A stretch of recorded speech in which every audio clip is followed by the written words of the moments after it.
মধ্যরাতের চাঁদ। লেখনীতে মুস্তারিন মুশাররাত। পর্ব ২৬। প্রত্যাশার কথা আচরণ বলে দিচ্ছে ও নিজের মধ্যে নেই। যা বলছে বেহুশে। তবুও হঠাৎ মেয়েলি স্পর্শে সার্থকের নিজেকে এলোমেলো লাগল। দাঁতে দাঁত চেপে মৃদু কাপা হাতে নিজের কবজি হতে প্রত্যাশার হাতটা ছাড়িয়ে নিতে থাকে। শুষ্ক খড়খড়ে গলাটা ঢোক গিলে ভিজিয়ে কোনো রকমে শুধাল, আর ইউ ওকে? প্রত্যাশা চোখ পিটপিট করে তাকিয়ে সশব্দে হেসে বলল, ওকে খোকে নয়, টোকাটুকি। ওই দেখো দেখো, দেয়ালে টিকটিকি নাচছে। কথার কোনো মাথামুন্ডু নেই। সার্থকের ভুরু কুঁচকে যায়। বেহুশ মেয়েটাকে নিয়ে ফ্যাসাদে পড়ল বেচারা। তন্মধ্যে প্রত্যাশা এলোমেলো পা ফেলে সামনে এগোতে নিয়েই আরও বিপত্তি ঘটে। ভারসাম্য হারিয়ে পড়ে যেতে নেয়। সার্থক ঝটপট দুহাত বাড়িয়ে প্রত্যাশাকে আঁকড়ে ধরল। প্রত্যাশা এলিয়ে পড়ে সার্থকের বুকের উপর। বাচ্চাদের মতন খিলখিলিয়ে হেসে বলল, এসপি সাহেব, তোমার গায়ে তো ঝড়ের মতো সেফটিনেট। ঠিক আমাকে ধরে ফেললে গু। সার্থক হকচকায়। ওর হৃদস্পন্দন লাগামহীন ছুটছে। কোনো রকমে নিজেকে সামলিয়ে ধীরে ধীরে প্রত্যাশাকে ঠিকঠাক করে বিছানায় বসিয়ে দেয়া। যেই সরে দাঁড়াবে আর অমনি হালকা টান খেল টি শার্টে। প্রত্যাশার গলার সোনালি চেইনটা টি শার্টের উপরের বোতামে আটকে গেছে। প্রত্যাশা বাচ্চাদের মতো নাকমুখ কুঁচকে এক হাতে চেইন ধরে টান দিতেই সার্থকের মাথাটা প্রত্যাশার দিকে আরেকটু ঝুঁকে এল। সার্থক তৎক্ষণাৎ জড়ানো স্বরে বলে উঠল, স্টে স্টে স্টিল, আমি ছাড়াচ্ছি গু। সার্থক আঙুল গলিয়ে চেইনটা ছাড়াতে থাকে। ছাড়াতে গিয়ে রীতিমতো আঙুল কাঁপছে। বুঝল বুকের ভেতর ধুকপুকানি বেড়ে যাচ্ছে। মেয়েটা চাইছেটা কি? নিজে তো হুঁশে নেই। আরেকজনের হুঁশেরও দফারফা করতে চাইছে। মেয়েটাকে ভালো লাগে। একটু একটু নয়, খুব বেশিই ভালো লাগে। দেখতে ভালো লাগে, তাকে একটু ছুঁয়ে দেওয়ার বাসনাও বেহাজা নির্লজ্জ মনে জাগে। চাইলেই আজ মেয়েটাকে কাছে টেনে নেওয়া যাবে, যেখানে জোরজবরদস্তি থাকবে না। সার্থকের একসত্তা উস্কানিমূলক চিন্তা নিউরনে জাগাচ্ছে। বেসামাল করতে চাইছে। তবে বিবেক এসে দেয়াল তুলে দিল। একেতেই মেয়েটির উপর কোনো অধিকার নেই। তার ওপর মেয়েটি অন্য কারো স্ত্রী। নিজের মনকে প্রসন্ন করতে, নিজের জীবনের প্রথম ভালোবাসাকে পেতে বিবেক বিসর্জন দিলে নিম্ন শ্রেণীর প্রাণী কুকুরের থেকেও অধম হতে হবে। মনের আবেগে রিপুর তাডনে গানা ভাসিয়ে সার্থক বিবেক মনুষ্যত্বের আহ্বানে সাড়া দিল। চেইনটা ছাড়ানো মাত্র সে এক ধাপ পিছিয়ে দাঁড়াল। ঝড়ো শ্বাস সামলাল। পিছনে আর ফিরে না তাকিয়ে লম্বা পা ফেলে রুম থেকে বেরিয়ে গেল। ঘরের এই ক্ষুদ্র ক্ষণগুলো কি কেবল কংক্রিটের চার দেয়ালের ভেতরেই আটকা পড়ে থাকবে? নাকি কোনো যন্ত্র ইতিমধ্যেই নিঃশব্দে গিলে নিয়েছে প্রতিটি মুহূর্ত? স্টুডেন্টরা বাসে উঠার প্রস্তুতি নিচ্ছিল সেই মুহূর্তে সেকি বৃষ্টি। বৃষ্টির দরুন যাওয়ার প্রোগ্রাম ক্যান্সেল করা হয়। সবাই হোটেলে ফিরে আসে। বৃষ্টি থামলে সন্ধ্যার আগেই রওনা হবে এবারে ফেরার যাত্রা। হাবিবুর রহমান হঠাৎ হ্যাপিকে একলা দেখে দায়িত্ববোধ থেকে প্রত্যাশার কথা জিজ্ঞেস করেন। হ্যাপি বলতেই ভাগ্নির উপর কিছুটা চড়াও হলেন। একা একা কোনো আক্কেলে ছেড়ে এলো। দ্রুত ফোন দিয়ে খোঁজ নিতে বলেন। কোনো হোটেলে আছে। এও বলেন স্বয়ং নিজে গিয়ে প্রত্যাশাকে আনবে। ফোন দিলেও রিসিভ হচ্ছে না। এতক্ষণে সবার মধ্যে কানাঘুষা শুরু হয়ে গেল। প্রত্যাশাকে পাওয়া যাচ্ছে না। তিলকে তাল বানানোর মতো অবস্থাও হল। কেউ কেউ আজগুবি কথাবার্তা বলা শুরু করে দিল আডালে আবডালে। দেখো, কোনো ছেলেটেলের সাথে হাওয়া হলো না তো। আরও কত কি ফিসফিসানি চলতে থাকল। বৃষ্টির বেগ কমলেও সকলের চিন্তা উদ্বেগ বেড়েছে কয়েক গুণ। সন্ধ্যা হয়ে আসছে। কিছুক্ষণ পরেই রওনা দিবে। অথচ প্রত্যাশার হদিস পাওয়া যাচ্ছে না। হাবিবুর রহমান সহ আরেকজন টিচার হোটেলে খুঁজতে গেল। কোয়েলের মুখ ভার। মাথা নুইয়ে অপরাধীর মতো মুখ করে দাঁড়িয়ে। হ্যাপির চোখের কোণ ভেজা। নাহিদ ফট করে হ্যাপির মাথায় চাটি মেয়ে ক্ষীরের আগে গজগজ করতে করতে বলল, দেবক ঘা চটকানি। হারামি কোথাকার। আইছেমডি, তোরা কোনো আক্কেলে ওকে একলা ছেড়ে আসলি। আনার সময় তো উস্কিয়ে উস্কিয়ে বাড়িতে গিয়ে অবধি হেনত্যানো বলে আন্টিকে কনভিন্স করালি। আর হ্যাপি ফ্যাসফ্যাস করে কেঁদে উঠল। কোয়েল মিনমিনে স্বরে সহসাই বলে উঠল, আসলে ও তো সবসময় ফাজলামো করে। আমি ভেবেছিলাম ও ঘুরতে যাবে না, জন্যই ঘুমের কথা মিথ্যে বলছে। দেখলি না আসতে পথে গাড়িতে কেমন বমির অ্যাক্টিং করল। তাই ভাবলাম ও বরং ওর আত্মীয়দের সাথেই সেফে থাক। আমরা ঘুরে আসি। এখন যে ব্যাপারটা এমন হবে ভাবতে পারিনি। বিশ্বাস কর, ওর খারাপ কিছু হোক সেটা কখনো চাই না গি। রোহান তেতে উঠল। চোয়াল শক্ত করে বলল, ওকে ছেড়ে আসলি? কোনো হোটেলে ওনারা উঠেছে, ঠিকঠাক নামটাও বলতে পারছিস না। ওনাদের নামধামও জানিস না।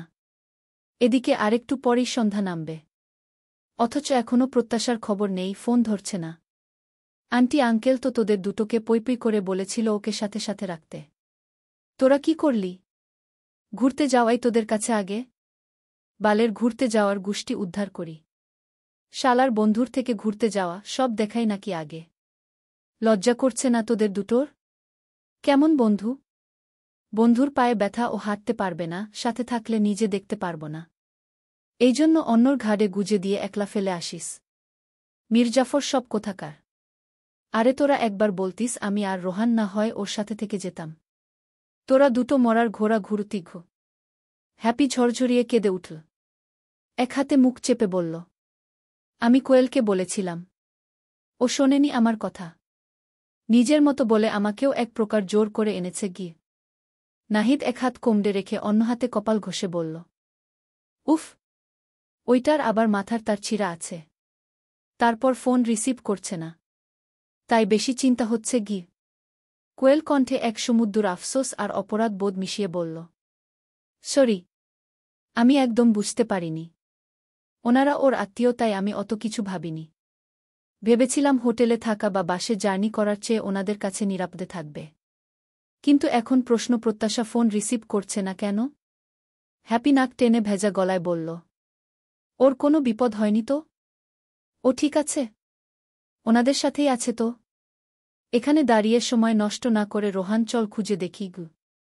নাহিদ আর রোহান দুজনেই বেরিয়ে গেল। অফিসিয়াল কাজ শেষ করে বিকেলে নীরব ইচ্ছেকে দেখতে আসে। আচমকা আজ মনটা কেমন জানি বিক্ষিপ্ত লাগছে। ভালো লাগছে না। ভাবে ইচ্ছের সাথে দেখা করে তারপর একবার হসপিটালেও যাবে।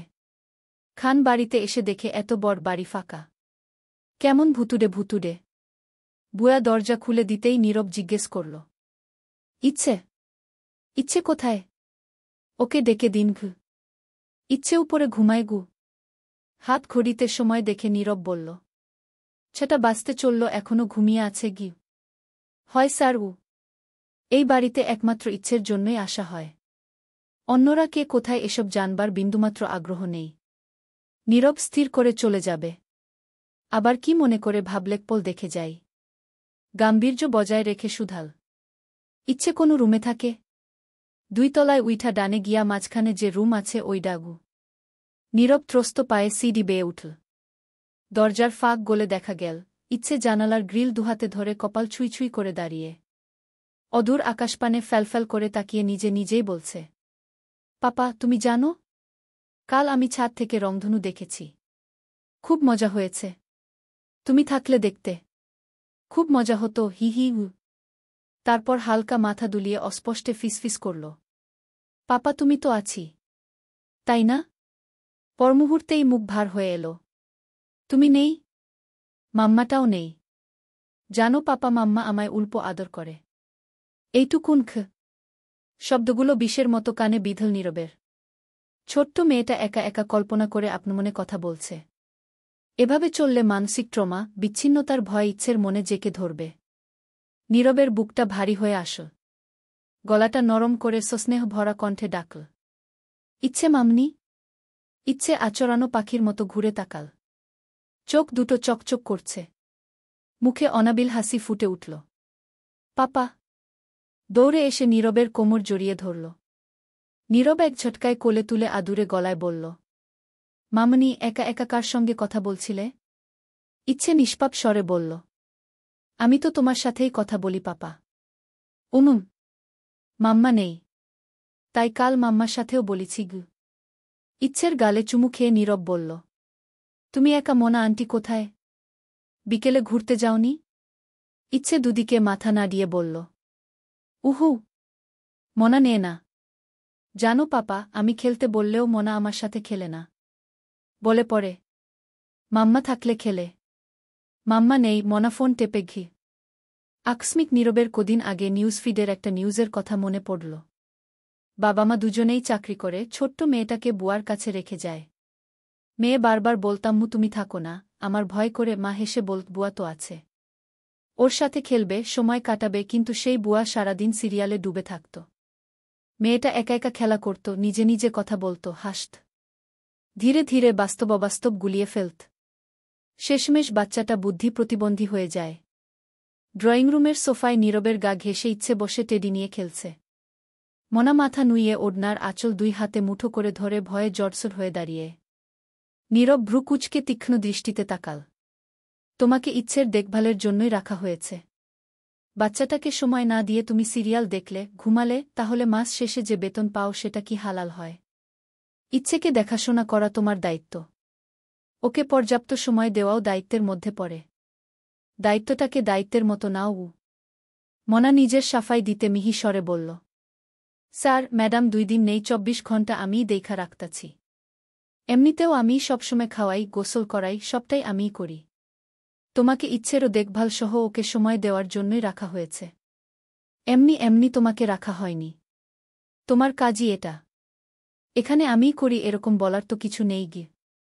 মনার মুখটা ভোতা হল। আর একটাও দ্বিরুক্তি করল না। কৌতূহলবশত নীরব জিজ্ঞেস করল, প্রীতি কোথায় গিয়েছে? ম্যাডাম, সার্থক স্যার আর ওনাদের বন্ধুরা কুয়াকাটা ঘুরতে গিয়াছে গু। নীরবের মাথায় কুয়াকাটা শব্দটা ঝিনি পোকার মতো ঝিনঝিন শব্দ তুলে বাজতে লাগল। কপালে প্রগাঢ় ভাঁজ ফেলে প্রশ্ন করল, কবে গিয়েছে ওরা? নীরব জোরালো নিঃশ্বাস ফেল। প্রত্যাশার সাথে তো দুপুরের আগেই কথা হয়েছে। এক জায়গা হলেই যে দেখা হবেই এমন নয়। আর প্রত্যাশারা একটা দিনের জন্যই গিয়েছে। এই তো সন্ধ্যায় ওরা ব্যাক করবে। লাঞ্চ আওয়ারের পরে প্রত্যাশার 2টো মিসড কল উঠেছিল। একটা মিটিংয়ে অ্যাটেন্ড করায় ফোনটা সাইলেন্ট ছিল বিধায় দেখেনি নীরব। কাজ শেষে কল ব্যাক করে প্রত্যাশার সাড়া না পেয়ে নীরব ভাবে, ঘোরাঘুরি করছে হয়তো, তাই খেয়াল করেনি। নীরবের এখন হঠাৎ টেনশন শুরু হল।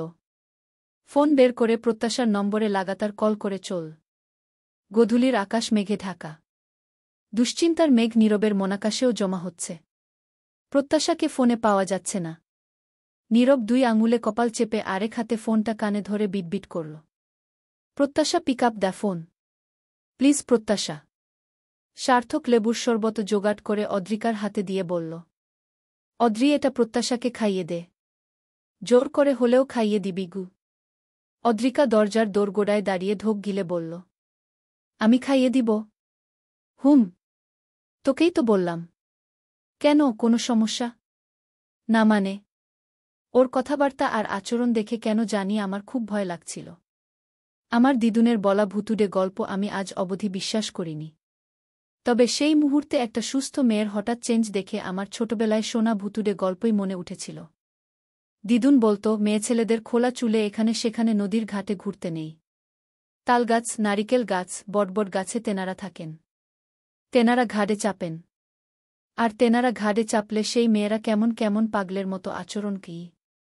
অদ্রিকার কথা থামিয়ে সার্থক বিরক্ত গলায় বলল, স্টপ অদ্রি। স্টুপিডের মতো কথাবার্তা বন্ধ কর। কি তেনারা শুরু করেছিস? তুই একটা হাইলি এডুকেটেড মেয়ে হয়ে এসব কি বলছিস অদ্রি? গ্রামের বুড়ি মেয়েদের মতো কোনো মাথামুন্ডু নেই এমন লজিকলেস কথা।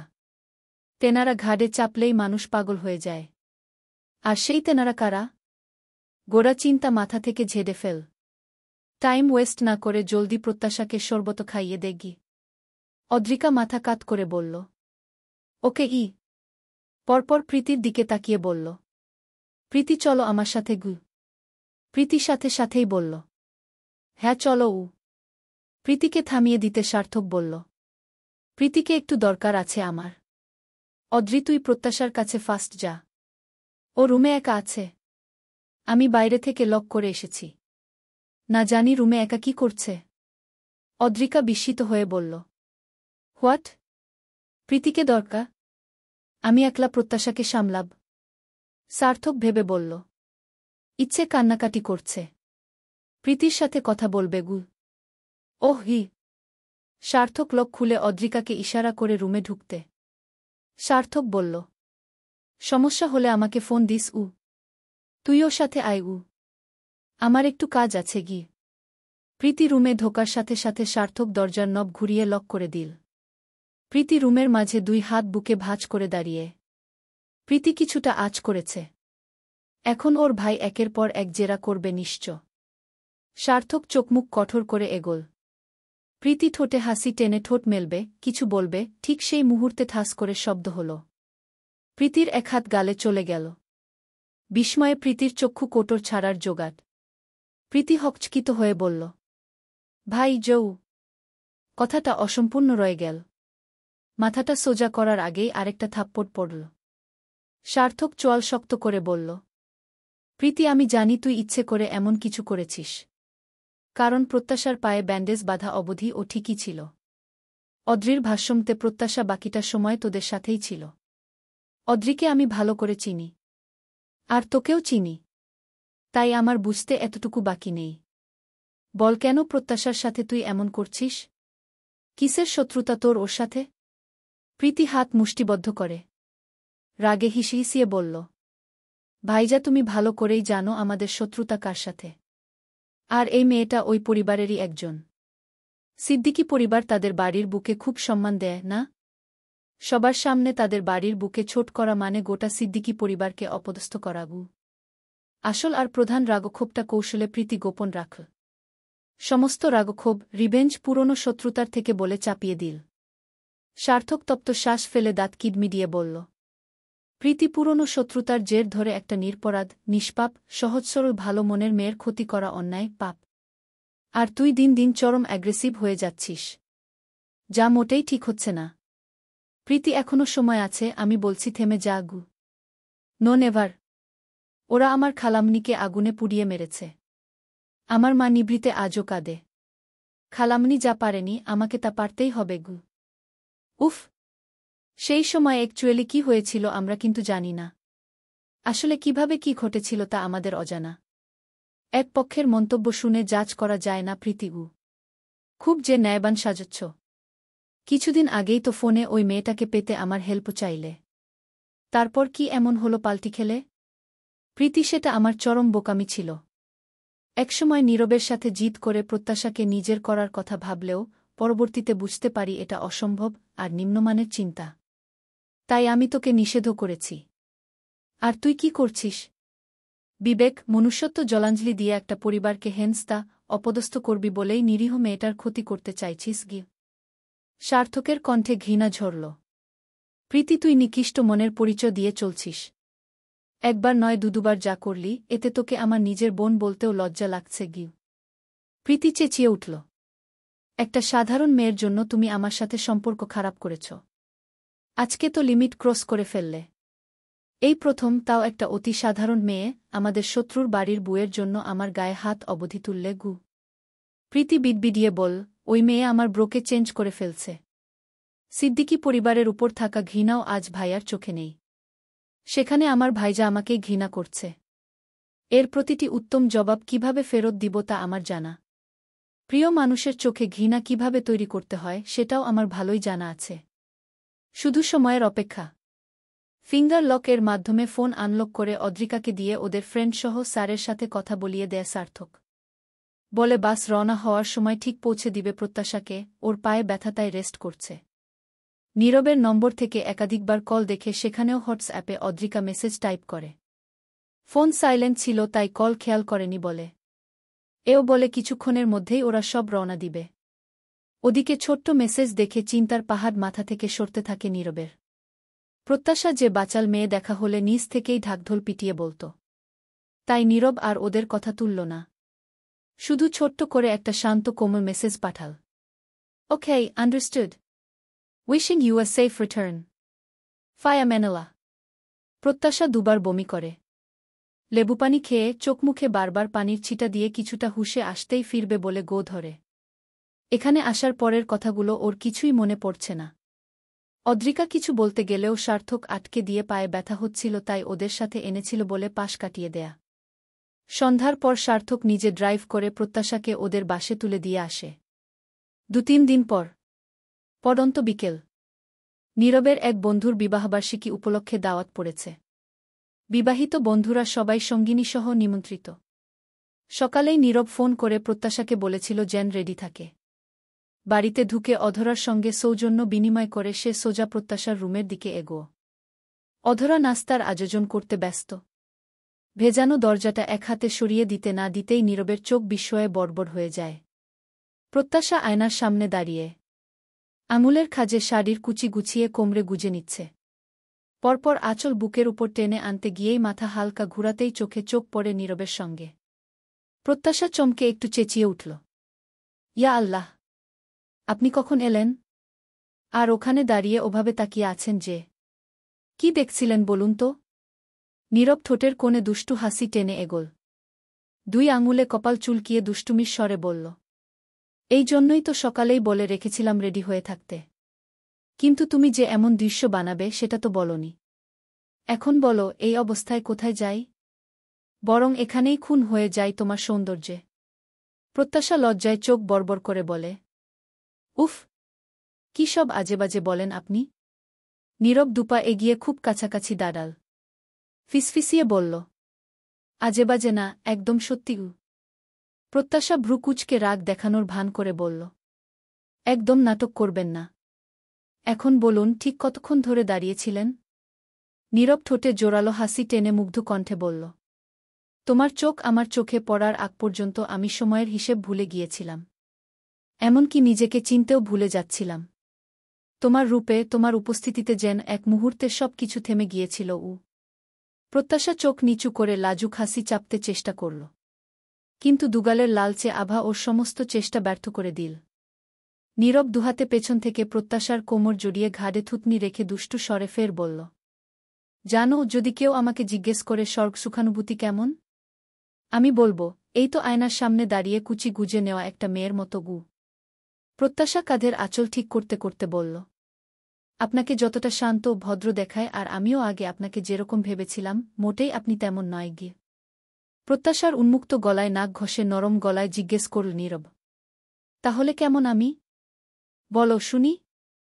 প্রত্যাশার সারা শরীরে বিদ্যুৎ স্পৃষ্ট হওয়ার মতো অনুভূতি হল। পায়ের তালু অবধি শিরশিরানি দিয়ে উঠল। শুকনো ধোক গিলে নিজেকে সামলান। প্রসঙ্গ পাল্টাতে কিছুটা রাগ দেখিয়ে বলল, চুপ, বেশি কথা বলবেন না। দূরে সরুন। আমি পুরো রেডি হইনি এখনো গো। প্রত্যাশা এক হাতে ড্রেসিং টেবিলের উপর থেকে চুড়ি হাতে তুলে নিতেই আচমকা নীরব ওর হাত থেকে চুড়ি নিল। একটা একটা করে পরিয়ে দিতে লাগল, আলতো ছোঁয়ায়, যত্ন সহকারে। সময়টা থমকে গেল। আয়নায় দুজনের চোখাচোখি হতেই প্রত্যাশা লজ্জায় আড়ষ্ট হয়ে দৃষ্টি নুইয়ে ফেলে। নীরব সোফায় পায়ের উপর পা তুলে বসে ফোন স্ক্রোল করছে। সোফার এক কোণে থাকা প্রত্যাশার ফোনটা ভো ভো শব্দ করে কাঁপছে। নীরব বলল, তোমার ফোন এসেছে গি। প্রত্যাশা চুলে চিরুনি চালাতে চালাতে বলল, সিম কোম্পানি হবে হয়তো। তাছাড়া এই সময় কল দেওয়ার কেউ নেই। আমার ফ্রেন্ডরা মেসেঞ্জারে মেসেজ আর হোয়াটসঅ্যাপে কল দিয়ে থাকে। আপনি তো এখানেই, দেখুন আর আমার কথা মিলিয়ে নিন গু। শেষোক্ত কথাটা বলে চিরুনি হাতে দাঁত কেলিয়ে হাসে প্রত্যাশা। নীরব ফোনটা হাতে তুলতেই স্ক্রিনে ইংরেজি ফন্টে ডক্টর প্রীতম হাসান নামটা জ্বলজ্বল করতে থাকে। নীরবের শিথিল ভ্রু জোড়ায় কিঞ্চিত ভাঁজ পড়ে। ফোনের স্ক্রিনে নীরবের ওভাবে তাকিয়ে থাকা দেখে প্রত্যাশা এগিয়ে এসে বলল, কি হলো, কে ফোন দিয়েছে? নীরব নিরুত্তর, মুখাবয়ব স্বাভাবিক থেকে কিছুটা কঠিন হল। মুখে কিছুই না বলে ফোনটা প্রত্যাশার দিকে বাড়িয়ে দিল। ফোনের দিকে তাকিয়ে প্রত্যাশা কিছু মনে পড়ার মতো করে বলে উঠল, ওহো, উনি ব্যাক করেছে।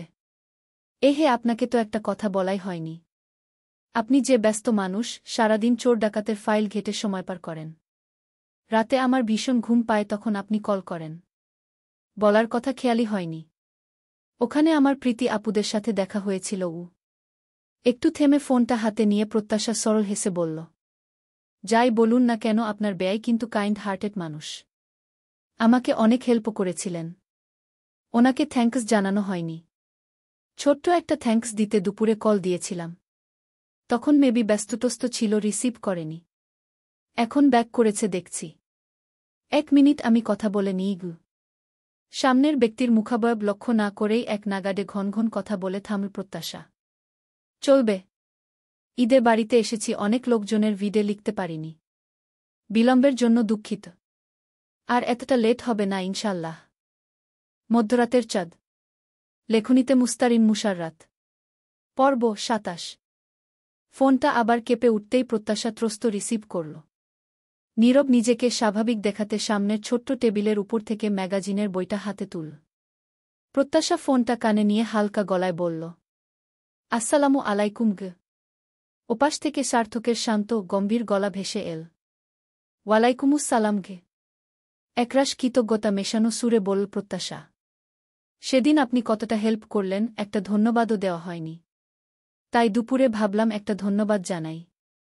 কিন্তু কথার মাঝখানেই সার্থক থামিয়ে দিয়ে বলল, ইটস ওকে কে। পরপর একটা গভীর নিঃশ্বাস ফেলে নরম কণ্ঠে জিজ্ঞাসা করল, তোমার পায়ের অবস্থা কেমন? ব্যথা আছে কি? কোনো প্রবলেম নেই তো? প্রত্যাশা হালকা মাথা নাড়ল। ছটপট বলল, না না, ব্যথা একদম নেই। এখন ভালো আছি। গুড। ওষুধ প্রেসক্রাইবের চার্জটা কিন্তু পান আপনি। আত্মীয় বলে আবার সৌজন্য করবেন না কিন্তু।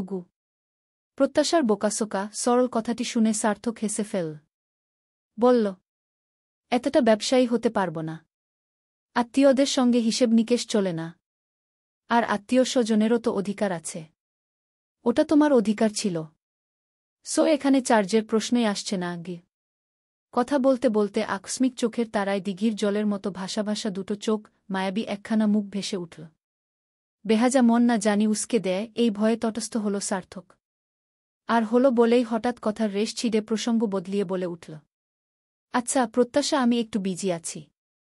এখন রাখছি। ভালো থেকো, বাই। ওদিকে নীরবের মুখ থমথমে। ভেতরে জমে থাকা রাগ ফুসফুস করে ফাটিয়ে উঠতে চাইছে। রাগে এক ঝটকায় উঠে দাঁড়াল। হাতের ম্যাগাজিনটা শব্দ করে টেবিলের উপর ফেল। শব্দে প্রত্যাশা চমকে ফিরে তাকাল। ওদিকে তাকিয়েই মিহি স্বরে বলল, ওকে। রাগটা কমাতে নীরব জানালার দিকে পিঠ করে দাঁড়াল। মেরুদণ্ড সোজা, হাত দুটো মুঠো করা, চোয়াল শক্ত। ভেতরের দাবানল প্রকাশ না করলেও শরীরের ভাষায় বোঝা যাচ্ছে কিছুটা রুক্ষ মেজাজে আছে। নীরবের অভিব্যক্তি প্রত্যাশা খেয়াল না করেই ও মনে পড়ার মতো করে সরল মনে বলে উঠল, ওহো, যেটা বলছিলাম, কুয়াকাটায় প্রীতি আপুদের সাথে দেখা হয়েছিল। ওনাদের সাথে দেখা হওয়ার পরেই আমি আপনাকে কল দিই। কিন্তু তখন আপনি কল রিসিভ করেননি। তারপর বিকেলে যখন ঘুরতে গিয়েছিলাম, সমুদ্রের পানিতে খালি পায়ে হাঁটছিলাম, তখনই পা কে খিটে যায়। একটু থেমে শ্বাস নিয়ে আবার শুরু করল। প্রীতি আপুকে যেমনটা আগে ভেবেছিলাম, সেদিন তো উনি আমার পুরো ধারণাই চেঞ্জ করে দিল। উনাকে যতটা রুক্ষ মনে হয়েছিল সেদিন, কথা বলে তেমন মনে হল না। আমার তো ওনাকে যথেষ্ট আন্তরিকই মনে হল। প্রীতি আপু নিজে ফার্স্ট এইড বক্স নিয়ে এলেন। আর উনার ভাই ওষুধ প্রেসক্রাইব করে দিলেন। তারপর ব্যান্ডেজও। কথা শেষ হওয়ার আগেই হঠাৎ নীরব ঘুরে দাঁড়াল। রুক্ষ ঝাঝালো স্বরে বলল, তুমি কিভাবে চলো? ঘুরতে গিয়েও একটা না একটা ঘটনার জন্ম দিতেই হবে। এতজনের কারো কিছু হয় না, আর তুমি গিয়ে পা কেটে নাও। আর সেই সুযোগে অন্যদের সাথে গল্প জমাও। প্রত্যাশা বিস্ময় আর বিরক্তির মিশ্র সুরে বলল, আরে আপনি রেগে যাচ্ছেন কেন? আমি তো সবটা বলার আগেই আপনি ঝাড়তে শুরু করলেন। আর কেটে গেলে আমারই বা কী দোষ? আমি কি ইচ্ছে করে করেছিলাম? আজব তো। প্রত্যাশা ঠোঁট ফোলাল। গাল দুটো অভিমানে ভারী হল। প্রত্যাশার অভিমানী মুখের দিকে তাকাতেই নীরবের মুখের আদল মিয়ে আসল। গলার স্বর আগের তুলনায় নরম করল। তবুও সাবধানবাণী নামল প্রতিটি বাক্যে। ওকে ওকে, এখন গাল ফুলিয়ে নাটক করো না। এখন আমাদের বেরোতে হবে। তবে শোনো, আগেও বলেছি, আবার বলছি, কিছু কিছু মানুষের সংস্পর্শে না যেয়ে দূরে থাকাই বেটার। আর সব মানুষের বাহ্যিক ব্যবহার দেখে পুরো বিশ্বাস করে ফেলো না। কারো সাময়িক আন্তরিকতায় নিজেকে পুরোপুরি উজাট করে দিও না। জীবনে চলতে গেলে বুদ্ধি খাটাতে হয়, চোখ খোলা রাখতে হয়। সবাই সবসময় যেরকম মনে হয় আসলে কিন্তু সেরকমই হয় না। প্রত্যাশা কতটা গুরুত্ব দিল বোঝা গেল না। ও বোঝার চেষ্টাই করল না। এক কান দিয়ে শুনে আরেক কান দিয়ে বের করে দিল। এর মধ্যে নীরবের ফোনটা বেজে উঠল। আননাউন নম্বর দেখে নীরব কপালে ভাঁজ ফেলে রিসিভ করল। হ্যালো বলতেই ওপাশ থেকে পুরুষ গলা এল। অফিসার নীরব বলছেন? নীরব ভ্রু গুটিয়ে জবাব দিল, জি। নীরব মাহবুব স্পিকিং। আমি ডিআইজি অফিস থেকে বলছি, সৎ, সাহসিকতা আর দক্ষতার পরিচয় দেওয়ার জন্য আপনাকে মেডেল দেওয়া হবে। অতি সত্বর হেড অফিসে চলে আসুন। এখানে। কথা সম্পূর্ণ করতে না দিয়ে নীরব রুক্ষ স্বরে বলল, ফাজলামো রাখ। নম্বর চেঞ্জ করলে কি গলার স্বরও চেঞ্জ হয়? আরে ওইটাই তো চ্যালেঞ্জ ছিল। দেখলাম ধরতে পারিস কিনা। আচ্ছা দোস্ত, কই তুই? সবাই তো পৌঁছে গেছে। তুই কোথায় শালা? বিয়ে করলি, জানালি না। দাওয়াতও দিলি না। এখন তো সবাই বউ নিয়ে এসেছে, তোর বউ আনবি না? নাকি সবাই বউ দেখে ফেলবে বলে আসছিসই না? নীরব ঠোঁট শক্ত করে ছোট করে বলল, ফাজলামো কথাবার্তা বলতে অন্য কাউকে খুঁজে নে। ফাজলামির সাথে টাইম ছিষ্ট করার মতো মুডে নেই আমি। আসছি। ম্যারেজ অ্যানিভার্সারি পালন কম একে বন্ধুদের গেট টুগেদারই বলা যায়। ফয়সালের ল্যাব ম্যারেজে বন্ধুদের অবদান অনস্বীকার্য। ক্লাসমেটের সাথে প্রেমের সূচনালগ্ন থেকে বিয়ে অবধি যেসব বন্ধু পাশে থেকেছে, যাদের সঙ্গে হৃদ্যতা আর সখ্যতা গড়ে উঠেছিল, তাদেরই কয়েকজনকে সে আমন্ত্রণ জানিয়েছে নিজের নিরিবিলি ফ্ল্যাটে। সম্পর্কের পথচলার এই স্মরণীয় দিনে মানুষগুলোকে সঙ্গে রাখতেই এমন ঘরোয়া আয়োজন। ড্রয়িং রুমে বন্ধুদের হাসাহাসি আর গল্পের আসর জমেছে। এমন সময় এক জোড়া দম্পতির আগমন ঘটে। সবার চোখ তাদের দিকে। প্রত্যাশা নীরবের সাথে পায়ে পা মিলিয়ে এগিয়ে এল। সোফায় বসা এক রমণীর ফর্সা মুখের আদল বিবর্ণ ফ্যাকাশে হয়ে গেল। এতক্ষণের হাসি মুখটা নিমিষেই মিয়ে আসল। প্রত্যাশার গায়ে মেরুন রঙের শাড়ি। আঁচলটা ডান হাতের ফাঁক গলে সামনে এনে রাখা। এক হাতে আলতো করে ধরে রাখা। নীরবের পরনে কফি কালারের শার্ট, অফ হোয়াইট ডেনিম প্যান্টের উপর ইন করে পরা। চুলগুলো জেল দিয়ে সেট করে হালকা ব্যাক ব্রাশ করা। একজন উচ্চস্বরে বলল, বন্ধু অবশেষে আসলা? বউ সবাই দেখে ফেলবে বলে গোপনে বিয়ে করছো? আরেকজন বলল, আরে এসপি তো কিপটামিও করছে, আমরা সব কবজি ডুবে খাব বলে বিয়েতে অনুষ্ঠানই করেনি গিয়ে। নীরব বলল, হুট করে হয়েছে সবাই জানিস, অহেতুক আজবাজে বলা বন্ধ রাখু। একজন লম্বা করে সালাম দিল, আসসালামুজালাইকুম ভাবিগ। প্রত্যাশার লজ্জা লাগছে, ও এভাবে অভ্যস্ত না থাকায় আনিজি ফিল করছে। দৃষ্টিজোড়া ওর নত। ও মাথাটা তুলে মিহি স্বরে উত্তর দিতেই চোখ পড়ে প্রীতির দিকে। প্রীতি এদিকেই চেয়ে। প্রথমে বিস্মিত হলেও পরক্ষণে খেয়াল হয় প্রীতি নীরবের ফ্রেন্ড হলে এদেরও। মোবাইলে ডুবে ছিল ইচ্ছে। মুখ তুলে তাকাতেই চোখ দুটো জ্বলজ্বল করে উঠল। একবার নীরবের দিকে তাকাল তো আবার প্রীতির দিকে তাকিয়ে বলল, মাম্মা, পাপা। পাপা এসেছে। ইচ্ছে ঝট করে ওঠে এগিয়ে নীরবের সামনে দাঁড়ায়। ঝকঝকে সাদা দাঁত বের করে হেসে প্রাণোচ্ছল কণ্ঠে বলল, পাপা। সবার মাঝে এভাবে বলায় প্রত্যাশার না চাইতেও কেমন জানি লাগল। ইচ্ছের গাল ধরে নীরব বলল, সুইট মামনি, কখন এসেছ? উপস্থিত কেউ কেউ একটু অবাকি হল। একজন হাসতে হাসতে মস্করা করে বলল, আরে দেখো দেখি কাণ্ড। ইচ্ছে বেবি কি নীরবকেই নিবিড় ভাবছে? আর টুইন্স হলে ইচ্ছেরই বা কী দোষ? ও ছোট মানুষ, অত বুঝে না কি? আরেকজন ঝট করে বলে ফেল, যেখানে স্বয়ং ইচ্ছের মা, আমাদের বলিউড সুন্দরী প্রীতি জিনটাই মিস্টেক করেছিল। নিবিড়কে প্রপোজ করতে গিয়ে ভুলে তো প্রথমে নীরবকে প্রপোজ করে ফেলেছিল। সে নিয়ে কি এক কাণ্ড! পুরনো ঘাটা দগদগ করে উঠল প্রীতির। সবাই যেটাকে মিস্টেক জানে, আদৌ কি মিস্টেক ছিল? নাকি অপমানের বদলা, সাথে পুরনো প্রতিশোধের স্পৃহা থেকেই ঘটনার মোড় উল্টে দেওয়া হয়? মিথ্যে নাটক সাজানো হয়? প্রীতি প্রসঙ্গ পাল্টাতে সবার মনোযোগ ঘুরাতে বলল, আরে তোমরা সব পুরনো কথা বাচ্চাদ দাও তো। এতক্ষণ তো সবাই নীরবের বউ দেখার জন্য মুখিয়েছিলে, তাকেই বরং দেখো। পরপর প্রত্যাশার দিকে তাকিয়ে বলল, প্রত্যাশা, দাঁড়িয়ে আছো কেন? এসো বসো।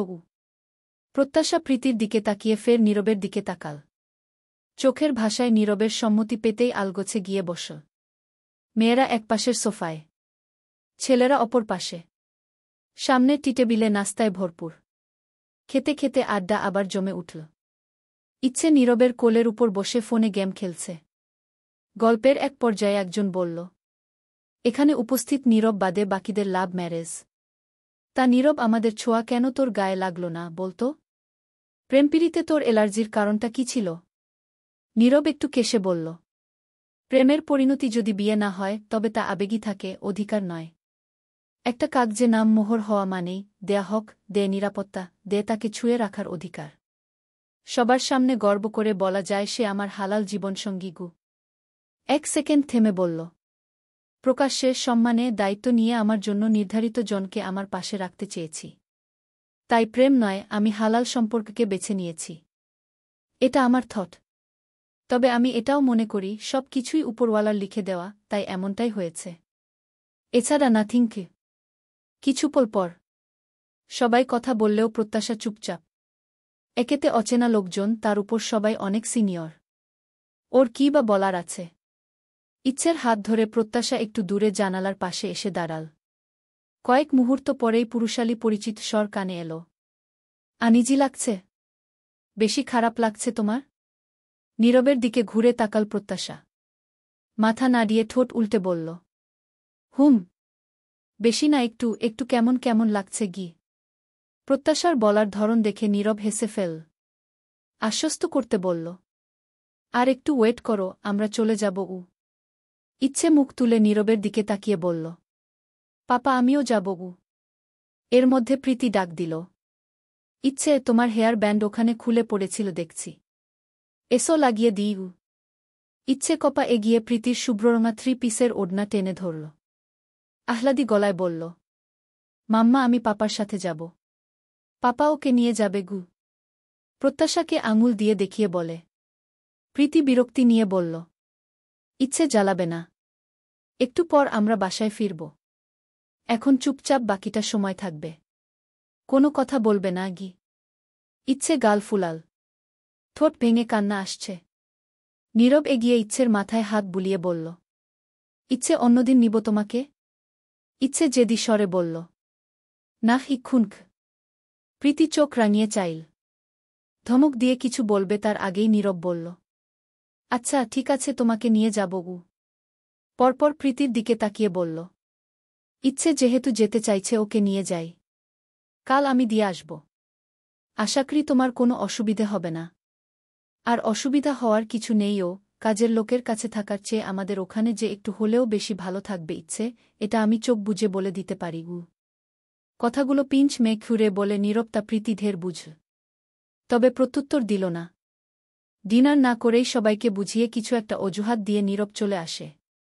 পার্কিংলটে পার্ক করা বাইকের কাছে আসতেই প্রত্যাশা শুধাল, আগে আমাকে বাসায় নামিয়ে দিয়ে তারপর ইচ্ছেকে নিয়ে যাবেন না? নীরব বাইকে বসতে বসতে বলল, না গি। না মানে ঘি? না মানে তো নাই হয় ঘ। হেয়ালি না করে ঝেড়ে কাশুন তো। সরাসরি বলুন। তুমিও আমাদের সাথে যাচ্ছ গু? আজ? হুম, আজ, এখন। নীরব আদেশের সুরে বলল, বাড়তি কথা না বলে ঝটপট কাজ করো। ইচ্ছেকে তুলে দাও। ইচ্ছেকে মাঝে তুলে বসাতে গেলে নীরব চোখ দিয়ে ইশারা করে দেখিয়ে বলল, সামনে দাও। চালাতে সমস্যা হবে তো? হবে না, যা বলছি তাই করো। অগত্যা ইচ্ছেকে সামনে বসিয়ে নিজে নীরবের পাশে বসল। বাইকের ইঞ্জিন চালু করতে করতে নীরব বলল, শাড়ির আঁচল ঠিকঠাক করে বসো। প্রত্যাশা শাড়ির আঁচল কোলের উপর তুলে এক হাত কোলের উপর রাখল। অপর হাতে নীরবের পেট জড়িয়ে ধরল। ইচ্ছে ঘাট বাঁকিয়ে প্রত্যাশার দিকে তাকিয়ে চোখ শুরু করে বলল, তুমি সবসময় আমার পাপার সাথে থাকো কিনো? প্রত্যাশা দুষ্টু হেসে বলল, তোমার এই পাপা আমার বর, তাই। ইচ্ছেকে দেখে নিহারিকার ভেতরে ভেতরে ভালো লাগলেও প্রকাশ করলেন না। ওদিকে বাড়িশুদ্ধ লোক তো বলত ইচ্ছেকে আনতে। সবাই প্রত্যাশা আর ইচ্ছেকে দেখে খুশিই হল। নিহারিকা কোলের কাছে ইচ্ছেকে বসিয়ে মাথায় মমতায় ভরা হাত বুলিয়ে গেলেন। প্রত্যাশা সবার সাথে সাক্ষাৎ শেষে শাশুড়ির পাশে বসল। নিহারিকা তীক্ষ্ণ দৃষ্টিতে তাকিয়ে শুধালেন, চুল কেটেছ? প্রত্যাশা ভরকে গেল। এই রে শাশুড়ি, মায়ের জহুরির চোখ। ঠিক খেয়াল করেছে। আম্মুর মতো উনিও বকা না দেয় এই ভয়ে শুকনো ঢোক গিলল ও। নিচের ঠোঁট জিভের ডগায় ভিজিয়ে আমতা আমতা করল। হহু। বড় চুলই বেশি ভালো লাগে। বড় চুলে তোমাকে বেশি সুন্দর লাগত। বেশি কিছু না বলায় প্রত্যাশা স্বস্তির নিঃশ্বাস ফেল। এর মধ্যে নিভান এসে ইচ্ছের সাথে কথা বলতে লাগল। ইচ্ছের পাশে বসে আদুরে গলায় বলল, সোনা মামনি, তুমি চিনো আমায়? ইচ্ছে বড়বড় চোখে চেয়ে দুপাশে মাথা নেড়ে না বোঝায়। নিভান কিছু বলার আগেই প্রত্যাশা ঝটপট বলে উঠল। ইচ্ছে উনি তোমার বড় পাপা গু। ইচ্ছে ভেঙে ভেঙে বলল। বড় পাপা? নিভান একগাল হেসে স্নেহমাখা হাত ইচ্ছের মাথায় রেখে বলল। হ্যাঁ সোনাগি। ফ্রেশ হয়ে ক্যাজুয়াল পোশাকে নীরব রুম থেকে বেরিয়ে এদিকে আসছিল। প্রত্যাশার নজর পড়তেই ইচ্ছেকে দেখিয়ে তর্জনী তুলে বলল। ইচ্ছে, আর ওনাকে আজ থেকে পাপা নয়, ছোট পাপা বলবে, কেমন? উনি তোমার ছোট পাপা হন গু। ইচ্ছে নাক ফুলিয়ে বিরোধিতা করে উঠল। পাপা উ। নিহারিকা আদর করে নরম স্বরে বলল। ইচ্ছে, আপু আমার প্রত্যাশা ঠিকই বলেছে, তুমি ছোট পাপা বলবে সোনাগি। ইচ্ছে ঘাট ফুলিয়ে বলল। পাপা ছোট না, পাপা অনেক বড় উ। উপস্থিত সবাই হেসে ফেলল। নিভান আশকারা দিয়ে বলল। আহ মা, বাদ দাও না। ছোট বাচ্চা মেয়ে, ব্যাপার না। বড় হলে ঠিক হয়ে যাবে গু। কিছুক্ষণ পর আনিশা ইচ্ছের সাথে বেশ গল্প জুড়ে দেয়া। সবাইকে চেনাতে বড় অ্যালবামটা নিয়ে আসে। ইচ্ছেকে দেখাতে থাকে এটা ওর বাবা। বাবা এখনও অফিসে। আত্মীয়দেরও দেখিয়ে বকবক করতে থাকে। তবে ইচ্ছের কোনো আগ্রহ দেখা গেল না। ও নীরবের ফোন নিয়ে কার্টুন দেখতে লাগল। পরীকে এক কাপ ব্ল্যাক কফি আনতে বল নীরব।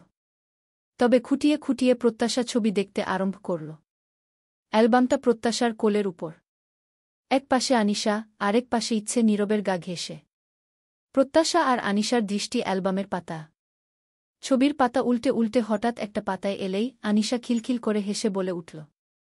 ছোট ভাবিমনি, এই দেখো ভাইজা লুঙ্গি পরে দাঁড়ায় আছে। ওরে বাবারে! ভাইয়ারে কে এভাবে তুলছে? প্রত্যাশা চোখ বড় করে তাকায় ছবিটার দিকে।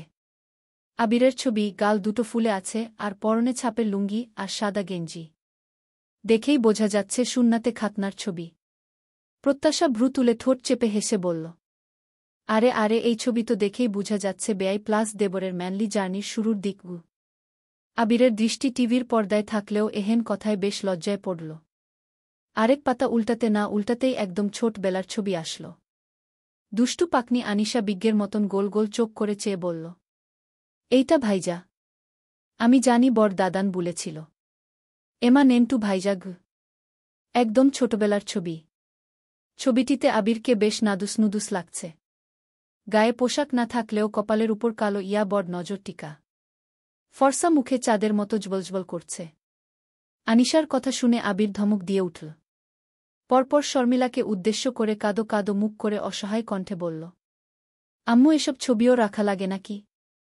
কি একটা অবস্থা! মানসম্মানের ফালুদা বানানোর জন্য কি সব ছবি জাদুঘরে সংরক্ষিত রাখার মতো সংরক্ষণ করে রেখেছ? দিলে তো 12টা বাজিয়ে গি। শর্মিলা হেসে রুমের দিকে যেতে যেতে জোরে সোরে বললেন। ছেলেবেলার ছবি এগুলো, স্মৃতি হিসেবে রেখেছি। ছেলেবেলার ছবিতে মানসম্মান আবার কি বাবা? আবির অপ্রস্তুত ভূমিতে চোখমুখ কুঁচকে বসে রইল। প্রত্যাশা দ্রুত পাতা উল্টাতে উল্টাতে বলল। দেখি দেখি, সামনে এগোই। দেখি আর কারো ঐতিহাসিক ছবিটি পাওয়া যায় কি না আগে। আচমকা আবির প্রশ্ন করে উঠল। ছোট ভাবিমনি আর কারো বলতে তুমি কি ছোট দাদানকে বোঝাচ্ছ? প্রত্যাশা কথাটা কতটা বুঝল বোঝা গেল না।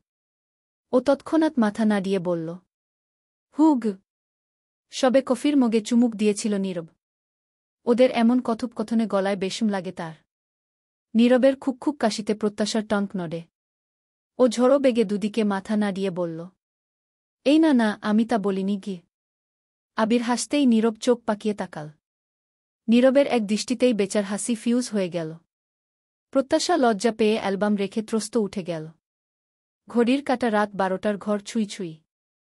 ইচ্ছে নিহারিকার কাছে শুয়েছে। নীরব সোফায় বসে ল্যাপটপে মেইল চেক করে ফোনটা ওপেন করতেই হোয়াটসঅ্যাপের নোটিফিকেশন নজরে এল। অ্যাপে ঢুকে মেসেজে ফটো এর নোটিফিকেশন দেখে কৌতূহল নিয়ে চেক করতেই মেঘ বিনা বাজের মতো স্তব্ধ হল নীরব। ভাষা হারিয়ে গেল, বিমূর্ত হয়ে ফোনের স্ক্রিনে চেয়ে রইল। বেশ কয়েকটা ছবি। প্রত্যাশা সার্থকের বুকের উপর সার্থক চেইন ছড়াচ্ছে সেই দৃশ্যর ছবি। নীরবের মাথা রক্ত চড়ে গেল। চোখ দুটো বুজে নীল। প্রত্যাশা সবার সাথে গল্পগুজব করে রুমে এসে নীরবকে অমন অসাডের মতো দাঁড়িয়ে থাকতে দেখে কাছে এগোল। ঠোঁট ফাঁক করে কিছু বলবে তার আগেই নীরব মুখে কিছুই না বলে সোজা ফোনটা প্রত্যাশার দিকে ধরল। স্ক্রিনে চোখ পড়তেই গোটা আসমান যেন প্রত্যাশার মাথার উপর পড়ল। বুকটা ছ্যাঁত করে উঠল। মূর্ছা যাওয়ার মতন হল। চলবে। মধ্যরাতের চাঁদ। লেখনীতে মুস্তারিন মুশাররাত। পর্ব ২৮। ঘর জুড়ে থমথমে নিস্তব্ধতা। প্রত্যাশা স্তব্ধ, হতবুদ্ধি, কিংকর্তব্যবিমূঢ়।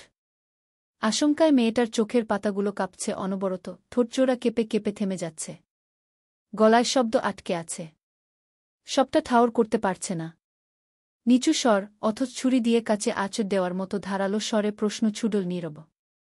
এই ছবিগুলো দেখার পর আমি কি ভাবব বলো? তোমার প্রতি আমার ধারণা ঠিক কোন খাতে গড়াবে? প্রত্যাশার বুকের ভেতরটা ধকধক করছে, হতবিহ্বলতায় মেয়েটা বাকশূন্য। মুখ খোলার আগেই নীরব প্রলম্বিত শ্বাস ফেলে বজ্রকণ্ঠে ফের বলল, why are you silent? Tell me, what exactly am I supposed to believe about you after seeing this? Pratyasha ধমকে কেঁপে ওঠে। মুহূর্তেই চোখ জোড়া ছলছল করে উঠল। ভেজা, কম্পিত স্বরে বলল, বিশ্বাস করুন, আমি সত্যিই বুঝতে পারছি না ছবিগুলো কোত্থেকে এলো, কখন তোলা হলো, কে তুলেছে। আমার বিশ্বাস হচ্ছে না এটা আমি কি করে? টসটসে দুফোঁটা অশ্রু গড়িয়ে পড়ল প্রত্যাশার গাল বেয়ে। প্রত্যাশা ব্যাকুল নয়নে এক বুক আশা নিয়ে নীরবের দিকে তাকায়। নীরব ঠিক ওকে বুঝবে এই আশায়। প্রত্যাশার সে আশায় বুঝি গুডে বালি। নীরবের ঠোঁটে তাচ্ছিলের হাসি, চোখে অবজ্ঞার ঝিলিক নিয়ে বলল, মানে বলতে চাইছ ছবির এই মেয়েটা তুমি না? রাইট? বুকের ভেতর থেকে হাহাকার বেরুল প্রত্যাশার। কি বলবে, কিভাবে বুঝাবে? অস্থির চিত্তে ব্যাকুল স্বরে বোঝানোর চেষ্টা করল, আমি সত্যিই বুঝতে পারছি না। আপনি বিশ্বাস করুন, আমি ছবির এই দৃশ্যগুলো কিভাবে ঘটেছে সেটাও মনে করতে পারছি না। আমি কিচ্ছু মনে করতে পারছি না। বুঝতেও পারছি না। Believe mu. বলতে বলতে ঝরঝরিয়ে কেঁদে উঠল প্রত্যাশা। নীরব তেডা সুরে বলল, বিকেলে তোমার ফোনে ওর কল এলো, সেটাও তুমি জানো না? এখন তো আমার মনে প্রশ্ন জাগছে, তুমি কলেজ থেকে ট্যুরে গেলে, ওরাও সেইম জায়গাতেই ট্যুরে গেল, দেখাও হলো, এতটা কোইন্সিডেন্স কি করে হয়? নাকি আমাকে আই ওয়াশ করা হয়েছে? প্রত্যাশা নিস্তব্ধ হয়ে যায়। অবিশ্বাস্য চাহনিতে চেয়ে সহসাই বলল, নীরব, আপনি এই ছবিগুলো দেখে এতদূর অবধি চলে গিয়েছেন। এত সহজেই ছবিগুলো দেখেই বিশ্বাস করে নিলেন। আমাকে একটুও বিশ্বাস করলেন না। আপনার মনে হয় আমি অমন? নীরব রাগে উচ্চ কণ্ঠে বলল, তুমি কলেজ থেকে গিয়েছিলে, তোমার ফ্রেন্ডদের সাথে তোমার থাকার কথা। সেখানে তুমি ওর সাথে কি করছিলে? তাও হোটেলের ফাঁকা রুমে। ছবিটাতে স্পষ্ট বোঝা যাচ্ছে এটা হোটেলের একটা লাক্সারি রুম। ছবিগুলো দেখতেই আমার নিঃশ্বাস বন্ধ হয়ে আসছিল। তারপরেও আমি খুঁটিয়ে খুঁটিয়ে দেখছিলাম এডিট করা কি না। কোনটা এডিট আর কোনটা রিয়েল সেটা তফাৎ করার ক্ষমতা আমার আছে। ছবির তুমি সংজ্ঞাহীনও নয়। তাহলে বলো আমার কথাগুলো লজিকলেস, আমার মনে তৈরি হওয়া প্রশ্ন নিচকেই? প্রত্যাশা ভেজা গলায় বলল, নীরব, দয়া করে আপনি আমার পুরো কথা আগে শুনুন। তারপর না হয় জাজ করবেন। প্লিজ শুনুন, একটু বোঝার চেষ্টা করুন গু। বাম ভ্রুটা কিঞ্চিত উঁচিয়ে দাঁড়াত স্বরে বল নীরব, ওকে বলো। এক্সপ্লেইন দাও। হাতের পিঠে গাল বেয়ে পড়া অশ্রুবিন্দু মুছে নেয় প্রত্যাশা। মস্তিষ্কে চাপ দিয়ে মনে করার চেষ্টা করে। বলে, আগেই বলেছি আমার ওনাদের সাথে দেখা হয়। আমার পা কেটে যায়। সার্থক উনি নিজে ড্রেসিং করে ব্যান্ডেজ করে দেয়, মেডিসিন প্রেসক্রাইবও করে। তারপর আমার যতটুকু মনে আছে আমি ওনাদের সাথে সিবিচের পাড়েই সময় কাটাতে থাকি। তারপরের কথা আমার ঠিকঠাক মনে পড়ে না। সার্থক আর ওনার ফ্রেন্ড, ওনার একটা মেয়ে ফ্রেন্ড ছিল। ওনারা আমায় বলে ওষুধ নেওয়ার ফলে ঘুম পাচ্ছিল। আর আমাদের ট্যুরের সবাই সেই মুহূর্তে ঘুরতে যাচ্ছিল। আমি অসুস্থ থাকায় ওনারা সাথে রাখে। আমার ফ্রেন্ডরাও একই কথা বলেছে। তারপর সন্ধ্যায় উনি আমাকে পৌঁছে দিয়ে আসে। ব্যাস, এতটুকুই। কিন্তু কখন, কিভাবে? এই নীরব থামিয়ে দিল। স্ক্রল করে একটা ছবি প্রত্যাশার সামনে ধরল। ছবিটাতে প্রত্যাশা নিজে সার্থকের হাত ধরে আছে। ঠোঁটের কোণে হাসি নিয়ে, চোখে মুখে মুগ্ধতা ছড়িয়ে। রাগে নীরবের মাথা ফেটে যাচ্ছে। গর্জে ওঠে বলল, এখানে না তো অচেতন তুমি, আর না তো ঘুমের ছিটেফোঁটাও আছে গু। যে দৃশ্য দেখে নীরবের মাথা বিগড়ে গিয়েছে, সেই ছবিটা স্ক্রিনে এলো। দুজনে খুব কাছাকাছি। প্রত্যাশার দিকে ঝুঁকে সার্থক টি-শার্টের বোতাম থেকে চেইনটা ছড়াচ্ছে। ঘৃণা আর রাগে নীরব হিতাহিত জ্ঞান হারিয়ে ফট করে হাতের ফোনটা ছুঁড়ে মারল। ফ্লোরে পড়তেই ফোনের গ্লাস ফেটে যায়। ঝানিয়ে ওঠা শব্দে প্রত্যাশার বুক কেঁপে ওঠে। নীরবের এমন কঠোর আচরণে প্রত্যাশার শ্বাস নিতেই কষ্ট হচ্ছে। নীরব কপাল স্লাইড করে রাগ দমানোর চেষ্টা করল। অধৈর্য হয়ে বলল, এখন মনে হচ্ছে আমার মা ঠিকই বলে। এগুলো যদি সত্যি হয়ে থাকে তাহলে আমিও বোধহয় জেনে শুনে নিবিড়ের মতো আরেকটা ভুলই করলাম। আসলেই রক্ত কথা বলে। জিনেটিক বিষয়টা সহজেই উতরানো যায় না। জেনে শুনে তোমাকে দয়া দেখানোই আমার ভুল ছিল গু। ঘোর তমসার মধ্যে নিভু নিভু এক চিলতে আলোর রেখা নীরবের যদি সত্যি হয়ে থাকে কথাটায় পায় প্রত্যাশা। উনি যদি বলছে তার মানে এক্ষুনি পুরোপুরি বিশ্বাস করেননি। তবে পরক্ষণেই প্রত্যাশার সেই আলো অজানা অন্ধকার গ্রাস করে নেয়। সাথে সবটা বুঝতেও ব্যর্থ হয়। মস্তিষ্ক ক্যাচ করল, রক্ত, জেনেটিক, দয়া দেখানো। প্রত্যাশা কিছুটা উঁচু স্বরে বলল, নীরব, আপনি আমাকে বলছেন বলুন। আপনি ভালো করে জানেন আমার আব্বু আম্মু কেমন। জেনেটিক কথা তুলে ভুলেও তাদেরকে ছোট করে কিছু বলতে যাবেন না। আপনার রাইট নেই। আমি সহ্য করব না। আর দয়া, কিসের দয়া করেছেন আমাকে? রাগের বশে মুখ ফসকে কি বলতে বসেছিল তা ভাবতেই নীরব নিজেই নিজের উপর বিস্মিত হয়। হতাশায় চোখ দুটো বুজে নীল। জোরালো শ্বাস ফেলে নিজেকে সামলাল। গলার স্বর নামিয়ে বলল, সরি, আমি ওভাবে বলতে চাইনি। তুমি আমার জায়গায় একবার নিজেকে কল্পনা করে দেখো আমার কিরকম লাগছে। আমার অবস্থাটা রিলাইজ করার চেষ্টা করো। যেখানে আমি সার্থকের সাথে তোমার সামান্য কথা বলাই টলারেট করতে পারি না, সেখানে এই দৃশ্যগুলো দেখার পর কিভাবে সহ্য করব?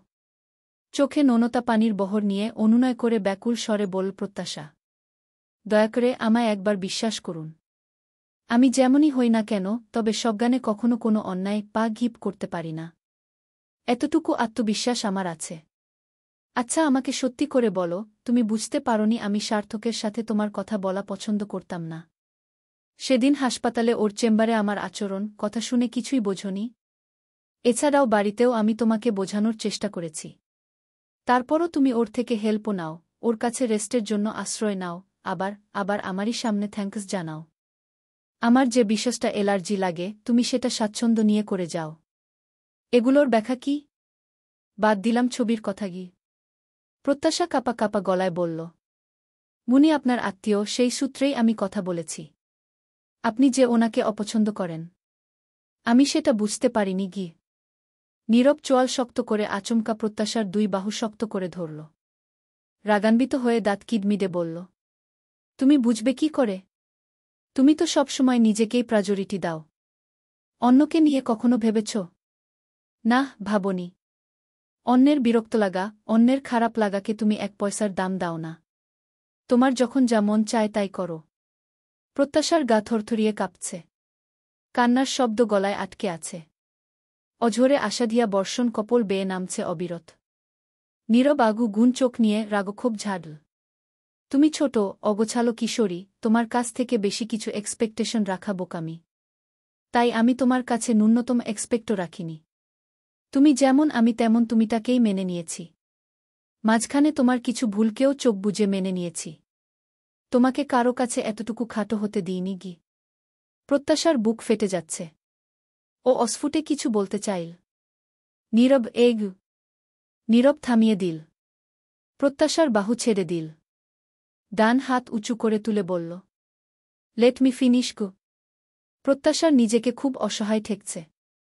নীরব হতাশা আর ক্ষোভ মিশিয়ে বলল রুটস্বরে, শুরু থেকেই তোমার পাগলামি হাসি মুখে মেনে নিয়েছি, তোমার ছেলেমানুষী আচরণ ধৈর্য ধরে সহ্য করেছি। তোমাকে এতটুকু বুঝতে দেইনি। এবার তো তুমি লিমিট ক্রস করে ফেলেছ। এরকম দৃশ্য দেখার পরেও মেনে নেয়া যায়? তুমিই বলো যায়? পাগলামি, অবুঝপনা মানা গেলেও চরিত্রের দোষত্রুটি মানা সহজ নয়। আজকের পর থেকে তোমার আমার সম্পর্ক অনিশ্চিত। এই দৃশ্য দেখার পরেও তোমার সাথে স্বাভাবিক সম্পর্ক কন্টিনিউ রাখা হবে বলে মনে হয় না গে। প্রত্যাশার পুরো পৃথিবী দুলে উঠল যেন। বুকের ভেতরটা নিঃশব্দের ঈদ তাক্ত হল। উল্টোদিক ঘুরে ঘর থেকে বেরিয়ে যেতে পা বাড়াল নীরব। প্রত্যাশা আকস্মিক নীরবের হাতটা টেনে ধরল। আহত কণ্ঠে বলল, নীরব, প্লিজ এত বড় একটা অপবাদ দিবেন না। মানা যাচ্ছে না। আমি পারছি না মানতে গু। নীরবের টানটান পিঠের দিকে কাতর হয়ে চেয়ে প্রত্যাশা। নীরব ঘাট ঘুরিয়ে এক হাতে প্রত্যাশার হাত নিজের হাত থেকে ছাড়াল। বল শান্ত কণ্ঠে, লেট মি এলোন খু। ভেতরের ছোট্ট হৃদয় দুমড়ে মুচড়ে গেল। তবুও নিজেকে সামলাতে শক্ত করতে আপ্রাণ চেষ্টা করল প্রত্যাশা। ঝট করে হাতের উল্টো পাশ দিয়ে গাল বেয়ে পড়া জলের কণাগুলো মুছল। কান্না আটকিয়ে স্থির গলায় বলল, আজ যা যা বললেন, যদি কখনো জানেন আমি সত্যিই নির্দোষ ছিলাম, তখন কি করবেন? ফিরিয়ে নিতে পারবেন কি আজকের এই কথাগুলো? পারবেন কি চোখের দিকে তাকিয়ে বলতে, ভুল করেছি? জানেন তো, একটা কথা খুব শোনা যায়, বন্দুকের গুলি আর মুখের বুলি দুটোই একবার বেরিয়ে গেলে আর ফেরত নেওয়া যায় না। আজ আপনার কথাগুলোও ঠিক সেরকমই আঘাত করেছে আমাকে। আপনার কথায় আজ যে ক্ষত তৈরি হয়েছে আমার মনে, সেটা শুধু গভীর না। সেটা এমন একটা দাগ, যেটা হয়তো সারা জীবনেও শুকাবে না। আপনি তো আজ সন্দেহ করলেন, অবিশ্বাস করলেন। অথচ আমি শুধু চেয়েছিলাম বিশ্বাসটুকু। এটুকু কি খুব বেশি ছিল? প্রত্যাশার বলা প্রতিটি শব্দ শানিত তীরের মতন নীরবের বুকে বিঁধল। নীরব হয়ে দাঁড়িয়ে রইল। প্রত্যুত্তর দিয়ে পারল না। নিজেকে এলোমেলো লাগছে ওর। হতাশ শ্বাস ফেলে রুম থেকে বেরিয়ে গেল। প্রত্যাশা হাঁটু ভেঙে ধপ করে ফ্লোরে বসে পড়ল। দুই হাতে মুখ চেপে ঝরঝরিয়ে কাঁদতে লাগল। চার দেয়ালের নিস্তব্ধতায় কান্নার শব্দ প্রতিধ্বনিত হয়। কান্নার চোটে ফ্লোরে বসে থাকা ছোট্ট ভাঙা শরীরটা কাঁপছে অবিরাম। রাতের অন্ধকারে নীরব ছাদে দাঁড়িয়ে মাথার ভেতর তীব্র শব্দের মতো বাজছে প্রত্যাশার কথা। আবার না চাইতেও ওই ছবিগুলো চোখের পর্দায় ভেসে উঠছে। তক্ষুনি রাগটা মাথা চাড়া দিয়ে উঠতে চাইছে। নিরিবিলি পরিবেশে নীরব ভাবতে লাগল, নিজের উপরও তার কম রাগ হচ্ছে না। মনের এক কোণে নিজেকে নিয়েই প্রশ্নের উদয় হল, খুব বেশি রিয়াক্ট করা হয়ে গেল না তো? আরেকটু ধৈর্য ধরে সবটা যাচাই করা উচিত ছিল নয় কি? আসলে হঠাৎ করে এমন সেন্সিটিভ ছবি দেখলে যে কারোরই স্বাভাবিক থাকার কথা নয়। মানুষ তো, রোবট নয় তো। আকস্মিক রিয়াক্ট করা অস্বাভাবিক নয়। তবুও কিছুটা অপরাধবোধ কাজ করছে নিজের মধ্যে। রাতে কাঁদতে কাঁদতে চোখের পানি শুকিয়ে আসে। এক বুক ভারী কষ্ট নিয়ে পাশের সোফায় মাথা এলিয়ে দেয় প্রত্যাশা। হাতটা মাথার নিচে গুজে ভাবনার ভাঁজে হারিয়ে যায়। কখন যে চোখ দুটো বন্ধ হয়ে আসে টেরই পায় না। ওভাবেই একসময় ঘুমে ঢলে পড়ে। নতুন ভোরের সূচনা হয় বিষাদে। জানালার ফাঁক গলে আসা একফালি রোদের আলো চোখ মুখে পড়তেই ধড়ফড়িয়ে ওঠে প্রত্যাশা। চারপাশে চোখ বুলিয়ে খুঁজে বেড়ায় কাঙ্ক্ষিত মুখটিকে। কোথাও নেই সে। এমন সময় ওয়াশরুম থেকে পানির শব্দ ভেসে আসল। পর মুহূর্তেই খট করে দরজা খোলার আওয়াজ এলো। নীরব বেরিয়ে আসে। এক ঝলক তাকিয়ে আবার দৃষ্টি ফিরিয়ে নেয় প্রত্যাশা। এদিকে সারাটা রাত যে নির্ঘুমে কেটেছে নীরবের, তা ওই লাল চোখ দুটো প্রমাণ দিচ্ছে। নীরব টাওয়েল দিয়ে মাথা মুছতে মুছতে বলল, 7:30 বাজে অলরেডি।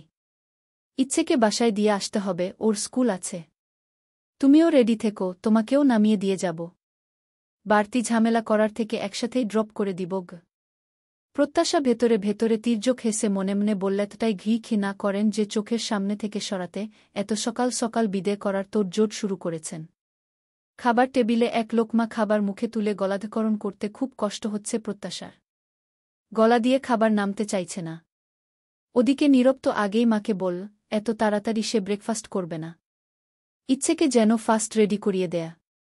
ওদেরকে দিয়ে অফিসে গিয়ে সে কিছু একটা খেয়ে নিবে। পানি দিয়ে মুখের খাবার কোনো রকমে গিলে প্রত্যাশা ঝট করে উঠে দাঁড়াল। ইচ্ছেকে চেয়ারে বসিয়ে পাশে দাঁড়িয়ে মাছ বেছে বেছে গালে তুলে খাইয়ে দিচ্ছিলেন নিহারিকা। প্রত্যাশাকে খাবার রেখে উঠতে দেখে সহসাই শুধালেন, সে কি খাবার রেখে উঠছ যে? কিছুই তো খেলে না গি। প্রত্যাশা অজুহাত দিয়ে বলল, আসলে এত সকাল সকাল নাস্তা করার অভ্যেস নেই তো, তাই খেতে পারছি না গ। অল্প করে কিছু খাও। এগুলো ভালো না লাগলে বলো, পরীকে বলি অন্য কিছু বানিয়ে দিতে গু। প্রত্যাশা মাথা নাড়িয়ে বলল, না মা, তার দরকার নেই। আমার এখন কিছুই খেতে ইচ্ছে করছে না গি। আচ্ছা তাহলে ফ্রুটস জুসটা নাও। শাশুড়ির এত মমতায় প্রত্যাশার চোখের কোণ চিকচিক করে উঠল। আড়ালে কান্না লুকাল। বল অপরাধীর মতো করে, আসলে মা আমার শরীরটা একটু কেমন যেন লাগছে। জোর করে কিছু খেতে গেলে বমি পাবে। আর আমাকে এত করে বলার কিছু নেই। আমার খেতে মন চাইলে আমি তো হাত দিয়েই নিয়ে খাই গু। নিজেকে স্বাভাবিক দেখাতে কথাগুলো বলে জোর করে ঠোঁটের কোণে হাসি টানে প্রত্যাশা। নিহারিকা তীক্ষ্ণ দৃষ্টিতে তাকিয়ে বললেন, তোমার চোখের পাতা ভারী, তারপর চোখ দুটোও লাল লাগছে। শরীর ঠিক আছে তোমার? অতিরিক্ত কান্নার ফলে এমন হয়েছে। প্রত্যাশা হেসে বলল, ঠিক আছি। তেমন কিছুই না। ওই একটু মাথাটা ধরেছে তাই উই। শর্মিলা কিচেন থেকে বেরিয়ে শাড়ির আঁচল দিয়ে হাত মুছতে মুছতে এগিয়ে এলেন। বললেন, মাথা ধরেছে তাহলে এত সকাল সকাল তোমার যাওয়ার কি তাড়া? ইচ্ছের না হয় স্কুল আছে। মিস গেলে ওর মা আবার কথার তৈরি করবে। তুমি আজ থাকো, পরে পাছে যেও। নীরবকে বলি, তোমাকে যেন কাল পরশু দিয়ে আসে গি। প্রত্যাশার বুক ভার হয়ে আসছে। তড়িঘড়ি করে বলল, না ছোট মা, বলবেন না প্লিজ। আসলে আমার প্রাইভেট আছে, কদিন পরেই তো পরীক্ষা। প্রাইভেটে পরীক্ষা চলছে। আজ বিকেলেও আছে। মিস গেলে নিজেরই ক্ষতি গো। গটগট করে মিথ্যে বলার চেষ্টা করে প্রত্যাশা। যদিও অল্প কদিন পরেই পরীক্ষা, তবে পড়াশোনা নিয়ে সিরিয়াস হওয়ার মেয়ে ও কোনোকালেই ছিল না। ইচ্ছেকে রেডি করে নিহারিকা বললেন, প্রত্যাশা, নীরব দেখো রুমে আছে। যাবেই যেহেতু তাহলে আর দেরি করার কি দরকার? ইচ্ছের স্কুলের টাইম হয়ে আসছে আবার। নীরবকে বলো ইচ্ছে রেডি উ। প্রত্যাশা দীর্ঘশ্বাস ফেল। ইচ্ছের কাঁধে 2 হাত রেখে বলল, ইচ্ছে তোমার পাপাকে গিয়ে বলো আমরা রেডি উ। ইচ্ছে ঘাট কাত করে জবাবে আচ্ছা বলে। নীরব ইচ্ছেকে মাঝখানে বসিয়ে দেয়া। প্রত্যাশার সামনে ইচ্ছে, তারপর নীরব। বাইক ছুটে চলেছে শো শো বাতাসের সাথে। প্রত্যাশার মনে হয় একদিনেই যেন দুজনের মাঝে চীনের মহাপ্রাচীর দাঁড়িয়ে গেছে। এই প্রাচীর ভাঙা কি আদৌ সম্ভব? বাড়ির গেইটের সামনে বাইক থামায় নীরব। মুখে একটাও কথা নেই। প্রত্যাশা নেমে দাঁড়ায়। ইচ্ছের মাথায় হাত বুলিয়ে মুখে ম্লান হাসি নিয়ে বলে, বাই ইচ্ছে গি। নীরব সৌজন্যমূলক কিছু বলল না। প্রত্যাশাও অদ্ভুত এক জড়তায় চুপ করে রইল। পা বাড়াতে গিয়েও হঠাৎ থেমে যায় প্রত্যাশা। নীরব আচমকা বলে উঠল, সুস্থ তোমাকে নিয়ে গিয়েছিলাম, অমনি সুস্থ তোমাকে রেখেও গেলাম। যেটা আমার দায়িত্ব ছিল গু। প্রত্যাশার পা জোড়া থেমে গেল। ফিরে তাকিয়ে নীরবের চোখে চোখ রাখল। ভেতরের চাপা কষ্ট নিয়ে মিহি কণ্ঠস্বরে বলল, আমি জানি আমি অনেকের কাছেই বিরক্তিকর। তবুও আজ একটা কথা জানতে ইচ্ছে করছে। আমি কি খুব বেশি উচ্ছৃঙ্খল? আমি কি খুব বেশিই বেপরোয়া? নীরব নিশ্চুপ, নিরুত্তর। প্রত্যাশার বুক চিডে দীর্ঘশ্বাস বেরোল। ও উত্তরের অপেক্ষাও করল না। প্রশ্নগুলো রেখে ওর মতো চলে গেল। বট কদম ফেলে লহমায় চোখের আড়ালে। ইচ্ছেকে বাসায় দিয়ে অফিসে আসতে আসতে নীরবের 9টা পার হয়ে যায়। নিজের অফিসকক্ষে চেয়ারে গা এলিয়ে চোখ বুজে বসে নীরব। মনে মনে একের পর এক প্রশ্ন তৈরি করছে। একটা প্রশ্নেরও সঠিক উত্তর নেই। ভাবছে রীতিমতো, ছবিগুলো সেন্ড করল কে? ছবির দৃশ্য যা বলছে তা কি সব সত্যি? নাকি আমাকে বিভ্রান্ত করতে কেউ এসব করেছে? আর কে সে? তার উদ্দেশ্যই বা কি? ঘুরে ফিরে একটা নামী মস্তিষ্কে সিগন্যাল দেওয়ার মতো বারবার আসছে। এসবের পিছনে কি সার্থক? কারণ ওই তো প্রত্যাশাকে পছন্দ করত। আর ছবিগুলোও তো ওরই সাথে। নীরব সোজা হয়ে বসল। টেবিলের উপর হাত দুটো নামাল। টেবিলের উপর থাকা অফিসিয়াল ফাইল খুলতে গিয়েও আজ এক পাশে ঠেলে রাখল। ফোন ওপেন করল। ফাটা গ্লাস কাল রাতের রাগক্ষোভকে আবার স্মরণ করিয়ে দিল। নীরব সেই নম্বরে কল করল। ওপাশ থেকে মেয়েলি মিষ্টি গলা এলো, দুঃখিত, কাঙ্ক্ষিত নম্বরের সংযোগ প্রদান সম্ভব হচ্ছে না। অনুগ্রহ করে কিছুক্ষণ পর ডায়াল করুন গো। নীরব অবাক হল না। কারণ কাল রাতেও কল দিয়ে বন্ধ পেয়েছে। নীরব ত্রস্ত কল লিস্ট থেকে একটা নম্বরে কল লাগাল। রিসিভ হতেই আদেশের সুরে বলল, আমি এখনই আপনাকে একটা নম্বর মেসেজ করব। দয়া করে যাচাই করে দেখবেন নম্বরটা কোনো আইডির নামে রেজিস্টার করা হয়েছে, কখন কোথায় সিমটা অ্যাক্টিভ হয়েছে। সবকিছু বিস্তারিতভাবে আমাকে জানাবেন। রিপোর্টটা আমার চাই। I need the full report as soon as possible. This is urgent. No delays please গু। চলবে। মধ্যরাতের চাঁদ। লেখনীতে মুস্তারিন মুশাররাত। পর্ব 29। রাত্রি 11:10। প্রত্যাশা জানালার গ্রিল দুহাতে ধরে দাঁড়িয়ে।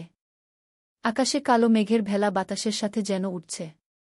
মুহূর্তেই মিটিমিটি আলো ছড়ানো চাঁদটাকে গ্রাস করে নীল একদল মেঘেরা। প্রত্যাশার মনেও ঘনকালো মেঘ জমেছে। বিষণ্ণতায় ডুবে আহত হৃদয়ে ছলছল চোখে শূন্যে তাকিয়ে মেয়েটা। কাল রাতে নীরবের বলা প্রতিটি কথা সূচের মতো বুকে বিঁধছে। ভীষণ কষ্ট হচ্ছে। রুমের ভেতরটা অন্ধকার।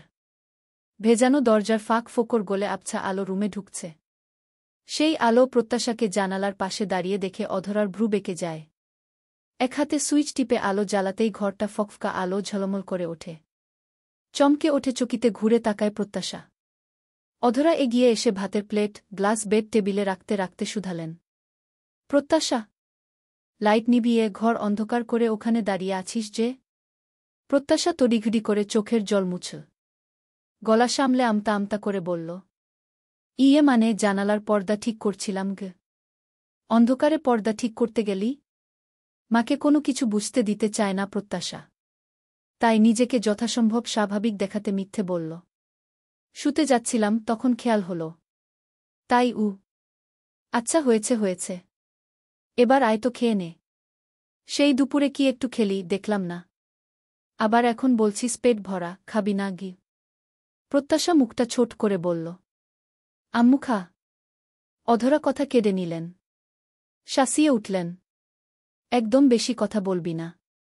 আয় আমি খাইয়ে দিচ্ছি। তোর পছন্দের সর্ষে ইলিশ করেছি আজ। তোর না খুব পছন্দ। আম্মু শুনবে না তাই অগত্যা প্রত্যাশা বিছানার একপাশে চুপটি করে বসল। অধরা ভাত মাখিয়ে এক লুকমা তুলে গালের সামনে ধরলেন। মেয়ের মুখটা স্বাভাবিক লাগল না। সন্দিহান কণ্ঠে জিজ্ঞেস করলেন, মুখটা অমন শুকনো লাগছে, মন মরা ঠেকছে, কিছু হয়েছে কি? হ্যাঁ রে প্রত্যাশা, সবকিছু ঠিক আছে তো? বুকের ভেতরটা ধক করে উঠল প্রত্যাশার। আম্মুকে জড়িয়ে ধরে ডুকরে কেঁদে বলতে ইচ্ছে করল, আম্মু সবকিছু ঠিক নেই। আমার খুব কষ্ট হচ্ছে। উনি আমায় বিশ্বাস করলেন না। কত কি বললেন। আমি সেসব মেনে নিতে পারছি না। আমার ভেতরটা কষ্টে ছিঁড়ে যাচ্ছে। আমি পারছি না কারো কাছে বলতেও। ভয় হচ্ছে সবাই আমাকেই দোষারোপ করবে, অবিশ্বাস করবে। কেউ আমায় বুঝবে না। আর আমি জানি না আমি কিভাবে নিজেকে নির্দোষ প্রমাণ করব। আমার কি করা উচিত আমি সেটাও বুঝতে পারছি না। নিজেকে সামলাল প্রত্যাশা। সবটা দুজনের মধ্যেই সীমাবদ্ধ রাখতে চাইল। দৃঢ় মনোবল আর বিশ্বাস নিয়ে মনটাকে শক্ত করল। কতটুকু শক্ত হলো জানে না। তবুও মন বলছে, যেহেতু আমি জানি আমি সজ্ঞানে কোনো অন্যায় পাপ করিনি, তাই একদিন না একদিন সত্যিটা সামনে আসবেই। মিথ্যে বিলুপ্ত হবে। সেদিন অবিশ্বাস ভাঙ্গবে। তারপর ক্ষত হয়তো শুকাবে। তবে শুকালেও ক্ষতের ফলে থেকে যায় সূক্ষ্ম দাগ। দাগটা কি পুরোপুরি মিলানো সম্ভব? পৃথিবীতে হাজারো কষ্টবেদনা, গুমরেম ভেতরে ভেতরে নিঃশেষ হয়ে যাওয়া, আড়ালে কান্নার স্রোত বয়ে ফেলা, এসব কিছুকে আড়াল করার একমাত্র হাতিয়ার হাসি। হাসির আড়ালে সকল কষ্ট, যাতনা নিমিষেই অন্যদের অগোচরে রাখা যায়। প্রত্যাশা ফট করে ঠোঁটের কোণে হাসি টেনে নিল। বল গমগ্মে স্বরে, কই না তো, কিছু হয়নি তো। আর মন মরা লাগবে কেন, এই তো আমি হাসছি, খাচ্ছি। ঠিকই তো আছে সবু।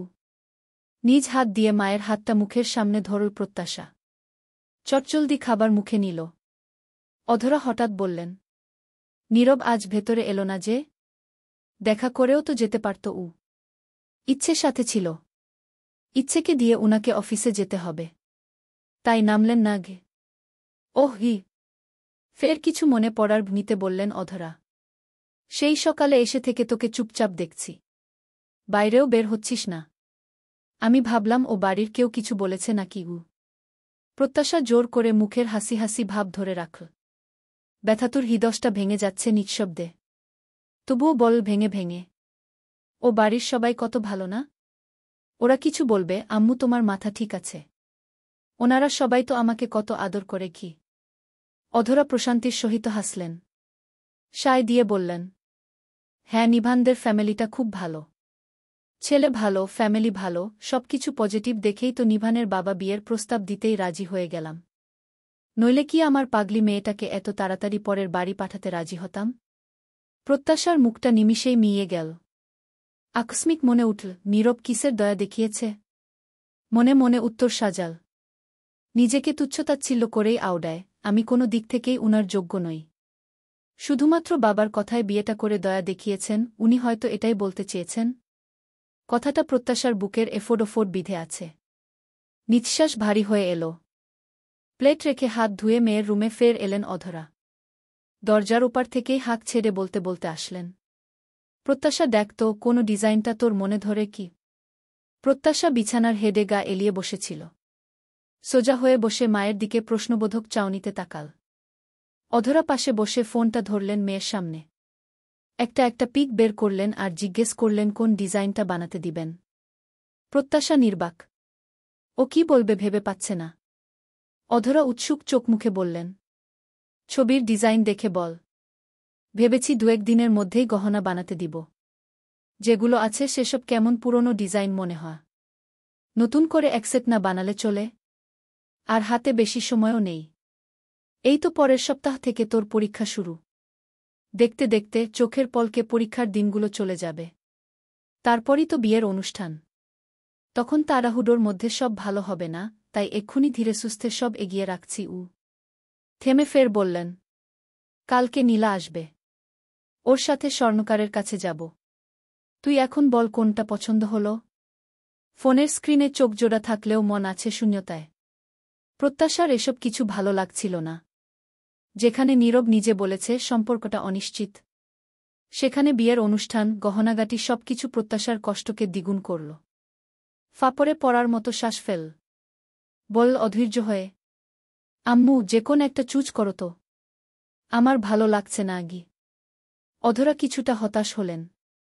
মুখ গোজ করে বললেন, তোর জন্য গড়াচ্ছি, তুই নিজে পছন্দ করবি না? যে সম্পর্কের ভবিষ্যৎ অনিশ্চিত, সেখানে এসব নিয়ে আদিক্ষেতা করা প্রত্যাশার কাছে বিলাসিতা বই কিছু নয়। নিজেকে সামলে বল কোনো রকমে, এবারের মতো আমার পছন্দটা তোমার আর আপুর উপর দিয়ে দিলাম। তোমরা একটা পছন্দ করে নিও। তোমাদের পছন্দেই আমার পছন্দ গু। অধরা বললেন, আচ্ছা ঠিক আছে। এই যে দেখালাম, হাজারবার পই করে বললাম। পাছে পছন্দ না হলে কিছু বলতে পারবি না কিন্তু। এই বলে অধরা উঠে দাঁড়ালেন। চলে যেতে শশব্যস্ত হলেন। এমন সময় প্রত্যাশা শূন্যে তাকিয়ে আচমকা অন্যমনস্ক হয়ে বলে উঠল, আম্মু একটা প্রশ্নের উত্তর দিবে? যা বলবে ভেবে সত্যি করে কি? অধরা চিন্তিত বদনে চাইলেন। বলবো। তবে কি কথা? রাগের সময় যা বলা হয় শেষবি কি মনের কথা থাকে? মুখ ফসকে সত্যিটাই কি বেরিয়ে আসে? অধরা মেয়ের মুখের দিকে গভীরভাবে তাকিয়ে রইলেন কিছুক্ষণ। কিছু বোঝার চেষ্টা করলেন। না বুঝলেও কিছু অনুমান করলেন।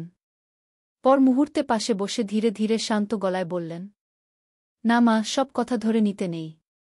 রাগের সময় মানুষ অনেক কিছু বলে ফেলে, যা তার মনেও ছিল না, এমনকি যার অর্থ কি সেটাও ভাবে না।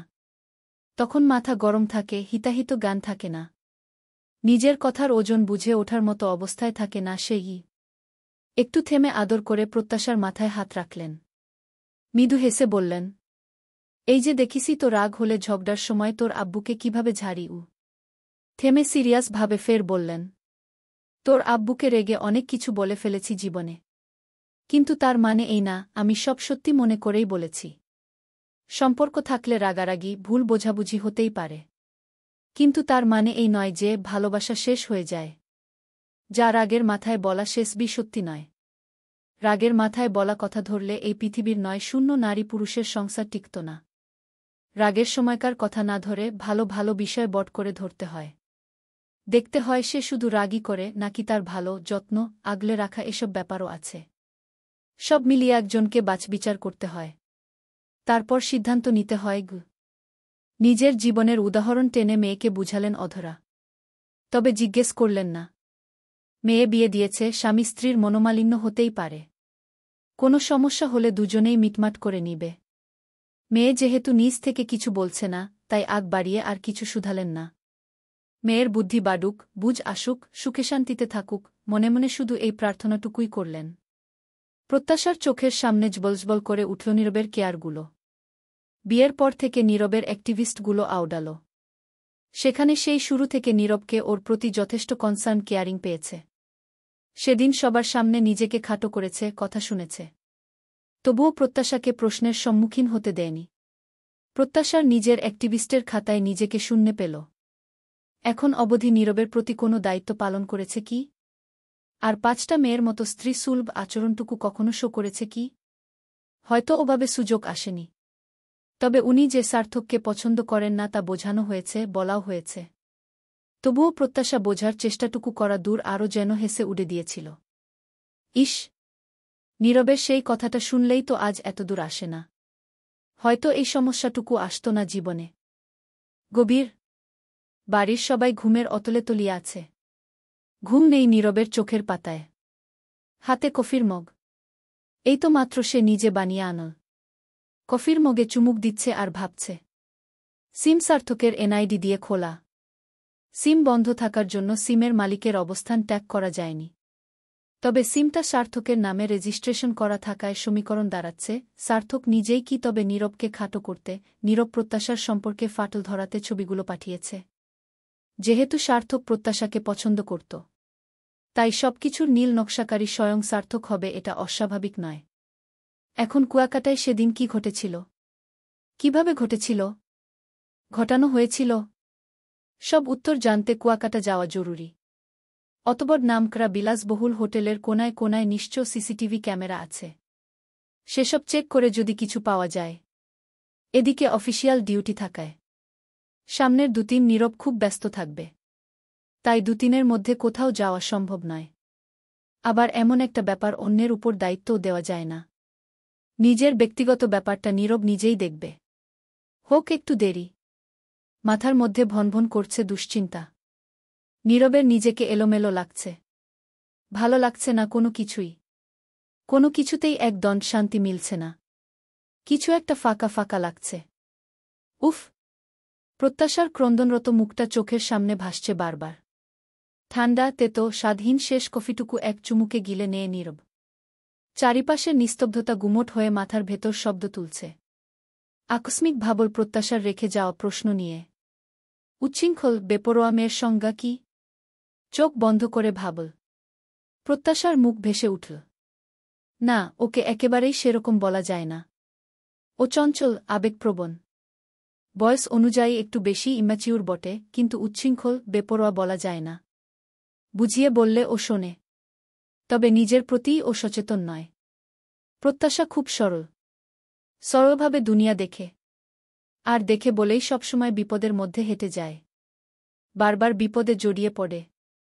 প্রলম্বিত শ্বাস ফেলে ভাবে নীরব, ওর বয়স অল্প, কিন্তু অভিজ্ঞতার ঘাটতি যেমন অনেক। দুঃখের বিষয় ও কিছুতেই শিক্ষা নেয় না। নিজেই নিজেকে বিপদে ফেলতে উস্তাদ। নীরব ক্লান্ত ভূমিতে চোখ দুটো বুজে নীল। চেয়ারের হেডে কাঁধ এলিয়ে মনে মনে বলে ওঠে। যদি সত্যিই ও ষড়যন্ত্রের শিকার হয়, তবু এক ফোঁটা দোষ হলেও ওর দোষ তো আছেই। আমি ওকে কতবার বলেছি সাবধান হতে। বুঝিয়েছি, ইভেন বলেছি সার্থকের থেকে দূরে থাকতে। আজ আমার এই কথাটা অন্তত শুনলে, আজ এত বড় অঘটন ঘটে না গিয়ে। এই কথাটা মনে উঠলেই নীরবের প্রচণ্ড রাগ হয়। তখন পজিটিভ চিন্তাগুলোও কেমন দুর্বল হয়ে আসে। ভেতর থেকে রাগক্ষোভ, হতাশা আবার বেরিয়ে এল। একটা মেয়ের বেসিক কিছু সেন্স অব হিউমার থাকে, যা প্রত্যাশার নেই। একটা ছেলের চোখের ভাষা মেয়েরা খুব সহজেই পড়তে পারে। এটা বোঝার এক ধরনের সহজাত প্রবৃত্তি থাকে মেয়েদের।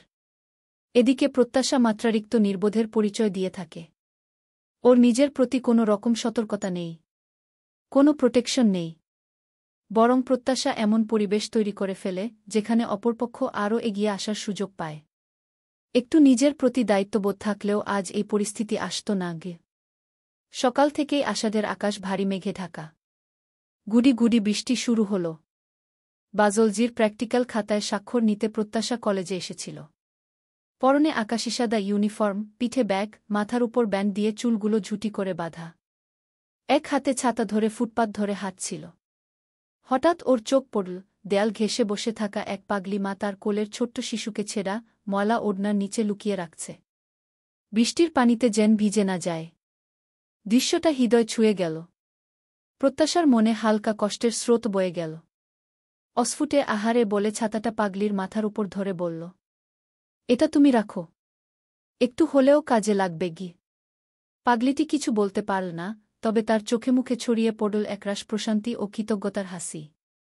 একটু দূরের একটি টং দোকান থেকে প্রত্যাশা পাউরুটি আর কলা কিনে এনে দিয়ে ব্যস্ত হয়ে ফের হাঁটতে শুরু করল। আজ 2 দিন হতে চলেছে না নীরব ফোন দিয়েছে আর না তো প্রত্যাশা। এর মধ্যে দুজনের দেখা কথা কিছুই হয়নি। সবার সামনে স্বাভাবিক আচরণ করলেও ভেতরে ভেতরে ভীষণ কষ্ট হচ্ছে। নাম না জানা ব্যথায় হৃদয় দগ্ধ হচ্ছে। বিষণ্ণ চিত্তে হাঁটছে প্রত্যাশা। রিকশার দেখা মিলছে না। বৃষ্টির শব্দ ততক্ষণে তীব্র হয়েছে, গুডি গুডি বৃষ্টির জায়গায় এখন ঝমঝমিয়ে ঝরছে। ভিজে যাচ্ছিল প্রত্যাশা, অবশেষে এক চায়ের দোকানের ছাউনির নিচে দাঁড়াল। কিছুক্ষণ দাঁড়িয়ে থেকে বিরক্তিতে চো শব্দ করে উঠল। হঠাৎ চোখ পড়ল সাদা জুতোর দিকে, এক পায়ের ফিতেটা খুলে গেছে। হাঁটু মুড়ে বসে ফিতা বাঁধতে লাগল প্রত্যাশা। এমন সময় রাস্তার পাশে জমে থাকা কাদা পানির উপর দিয়ে ছুটে এলো একটি বাইক। ছিটকে উঠে কাদা পানি প্রত্যাশার পোশাকে আর মুখে লাগে। প্রত্যাশা রাগী দৃষ্টিতে মাথা ঘুরিয়ে তাকাল। বাইকে 3জন হ্যাংলাপাতলা ছেলের দল। বাইকটা সামনে গিয়ে থামল। তারা হুডমুট করে ছাউনির তলায় ঢুকে পড়ল। প্রত্যাশা রাগে গজগজ করলেও মুখে কিছু বলল না। ছেলে 3টেকে দেখতেই বখাটে লাগছে, একজনকে অবশ্য চেনে প্রত্যাশা। ওদের সাথেই পড়ে, তবে নামকা ওয়াস্তে পড়ে। বখাটেপনাই করে বেড়ায়। ছেলেগুলো ঠোঁটে সিগারেট ধরিয়ে প্রত্যাশাকে স্ক্যান করতে থাকে। মুহূর্তেই সিগারেটের ধোঁয়ায় চারিপাশ ছেয়ে যেতে থাকল। সিগারেটের ধোঁয়া উড়িয়ে একজন হেরে গলায় গান ধরল, আরেকজন সিটি বাজাতে লাগাল। প্রত্যাশা খুক করে কাশল। ওর অস্বস্তি হচ্ছে। নীরবকে সিভিল ড্রেসে পাঠানো হয়েছে একজন ব্যবসায়ীর সাথে দেখা করতে, যে কিনা গোপনে মাদক পাচারের সাথে জড়িত বলে গোয়েন্দা সূত্রে সন্দেহ করা হয়েছে। পুলিশ সরাসরি গ্রেপ্তার না করে আগে প্রমাণ সংগ্রহ করতে চায়। নীরব ক্লায়েন্ট সেজে সেই ব্যক্তির সাথে কফি খেতে খেতে কথার ছলে সন্দেহভাজনের থেকে তথ্য জোগাড় করছে নীরব। বিদায় নিয়ে কফিশপের থেকে বের হয়ে সামনে দাঁড়িয়ে পড়ল নীরব। ঝমঝমিয়ে বৃষ্টি হচ্ছে। কালো প্যান্টের উপর কালো শার্ট ছেড়ে দিয়ে পরা। চোখে কালো সানগ্লাস। কানে এয়ারপড। হাতঘড়িতে সময় দেখে কানের এয়ারপডটা নাড়ল। ফিসফিসিয়ে কিছু বলল।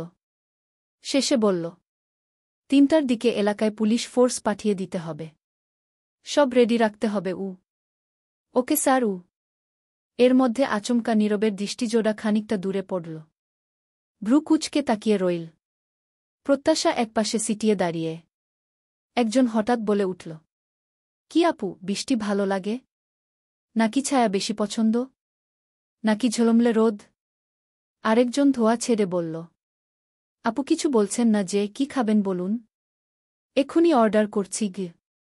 তৃতীয়জন বলল, ঠান্ডার দিনে হট কিছু দে রে। আপু হট হোক আমরাও। প্রত্যাশার মুখ লাল হয়ে যায় রাগে। গর্জে ওঠে, ভদ্র ভাষায় কথা বলুন। ছেলেগুলো অট্টহাসিতে ফেটে পড়ল। একজন আরেকজনের কাঁধে হাত রেখে বলল, ওরে ম্যাডাম রেগে গেছে দেখ। আহারে। প্রত্যাশার ভীষণ খারাপ লাগল। মনে হচ্ছে ভাগ্যই খারাপ। সবসময় সমস্যা ওর কাছে আসে না, ওই যেন সমস্যার কাছে এগিয়ে আসে। কান্না পেল প্রত্যাশার। এখানে এক মুহূর্তও দাঁড়াতে ইচ্ছে হল না। বৃষ্টির মাঝে রাস্তায় নেমে পড়ল। লম্বা কদম ফেলে এগিয়ে যেতে নিয়ে হঠাৎ হাতে টান পড়ল। চোয়াল শক্ত করে ঘাট ঘুরিয়ে দেখে। চলবে। মধ্যরাতের চাঁদ। লেখনীতে মুস্তারিন মুশাররাত। পর্ব 30। ঘাট ঘুরিয়ে নীরবকে দেখে 1 সেকেন্ডের মধ্যে বিস্ময়ে জমে গেল প্রত্যাশা। অবিশ্বাস্য চোখে একবার হাতের বাঁধনের দিকে চাইল, পরপর মুখ তুলে নীরবের মুখের দিকে। কোনো কিছু ঠাহর করার আগেই নীরব এক ঝটকায় টান দিয়ে প্রত্যাশাকে ছাউনির তলায় নেয়। নীরবের গায়ের কালো শার্ট ভিজে গায়ের সাথে লেপ্টে আছে। ভেজা চুল থেকে টুপটাপ পানি ঝরছে। নীরব প্রত্যাশার হাত ছেড়ে চুল ঝাড়তে লাগল। রিমঝিম বৃষ্টির শব্দ চারদিক ঢেকে রেখেছে ঠিকই, কিন্তু ছেলেগুলোর ভেতরকার শয়তানি যেন মেঘের গর্জনের মতো গুটগুট করে উঠছে। একজন চোখমুখ কুঁচকে হেসে বলল, এই যে ম্যাডাম একটু আগেই না খুব ভাব দেখালেন। আরে আমরা তো কেবল মুখ দিয়ে একটু ইয়ার্কি করেছিলাম মাত্র, এখন যে আরেকজন সোজা হাত ধরল। তাও কিছুই বললেন না। তখন যে খুব ভালো সেজে চেতে উঠলেন। সাথে সাথে প্রত্যাশাদের সাথে পড়া ছেলেটা বলে উঠল, আরে মনে হয় ছোঁয়াতে সুখ পেয়েছে। আর এ বলবে কি? যে কি না কলেজ থেকে ট্যুরে গিয়ে হারিয়ে যায়।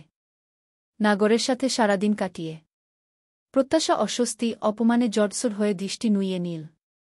এর মধ্যে ঠাস ঠাস শব্দে চারিপাশ কেঁপে উঠল। নীরব দুটোর গালেই সজোরে চট বসায়। চট খেয়ে কথা হারিয়ে ছেলেটি ধরফট করে একপাশে কাত হয়ে পড়ে।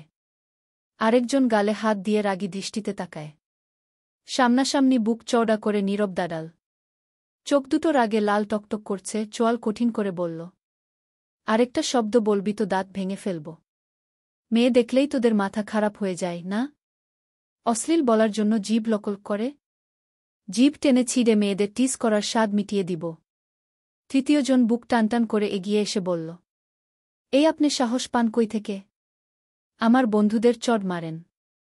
কথা নাই বার্তা নাই, গায়ে হাত তুলেন। আবার শাসাচ্ছেন, হিরোগিরি দেখাচ্ছেন। কফিশপের সামনে থেকে প্রত্যাশাকে লক্ষ্য করে নীরব। ছেলেগুলো যে টিস করছিল বোঝাই যাচ্ছিল। দ্রুত আসে, এদিকে প্রত্যাশা কোনো দিকে না তাকিয়ে বৃষ্টির মধ্যেই চলে যেতে নেয়। ছেলেটা সাহস দেখিয়ে তেড়ে আসতে নিতেই নীরব নাক বরাবর দিল এক ঘুষি। মুহূর্তেই গলগল করে ইক তো বেরোল। ছেলেটি এক হাতে নাক চেপে ধরল। চোখ থেকে কালো সানগ্লাস খুলে শার্টের সাথে গুজল নীরব। তারপর কলার চেপে ধরে বলল, ওকে নিয়ে মজা নিচ্ছিলি না? টিজ করছিলি? এখন এই মুহূর্তে ওর পা ধরে ক্ষমা চাইবি। স্টুডেন্ট মানুষ, তাই দয়া করে জেলে পুরলাম না। এবারের মতো দয়া করলাম গ। এই বলে কলার ধরেই প্রত্যাশার পায়ের কাছে ফেল। প্রত্যাশা তো চমকে উঠে দুপা পিছাল। নীরব বাকি দুটোর দিকে তাকিয়ে আঙুল নাচিয়ে ইশারা করে ছুড়ে ছুড়ে বলল, তোরা দুটো দাঁড়িয়ে কেন? বেয়াদবির জন্য পা ধরে মাফ চা।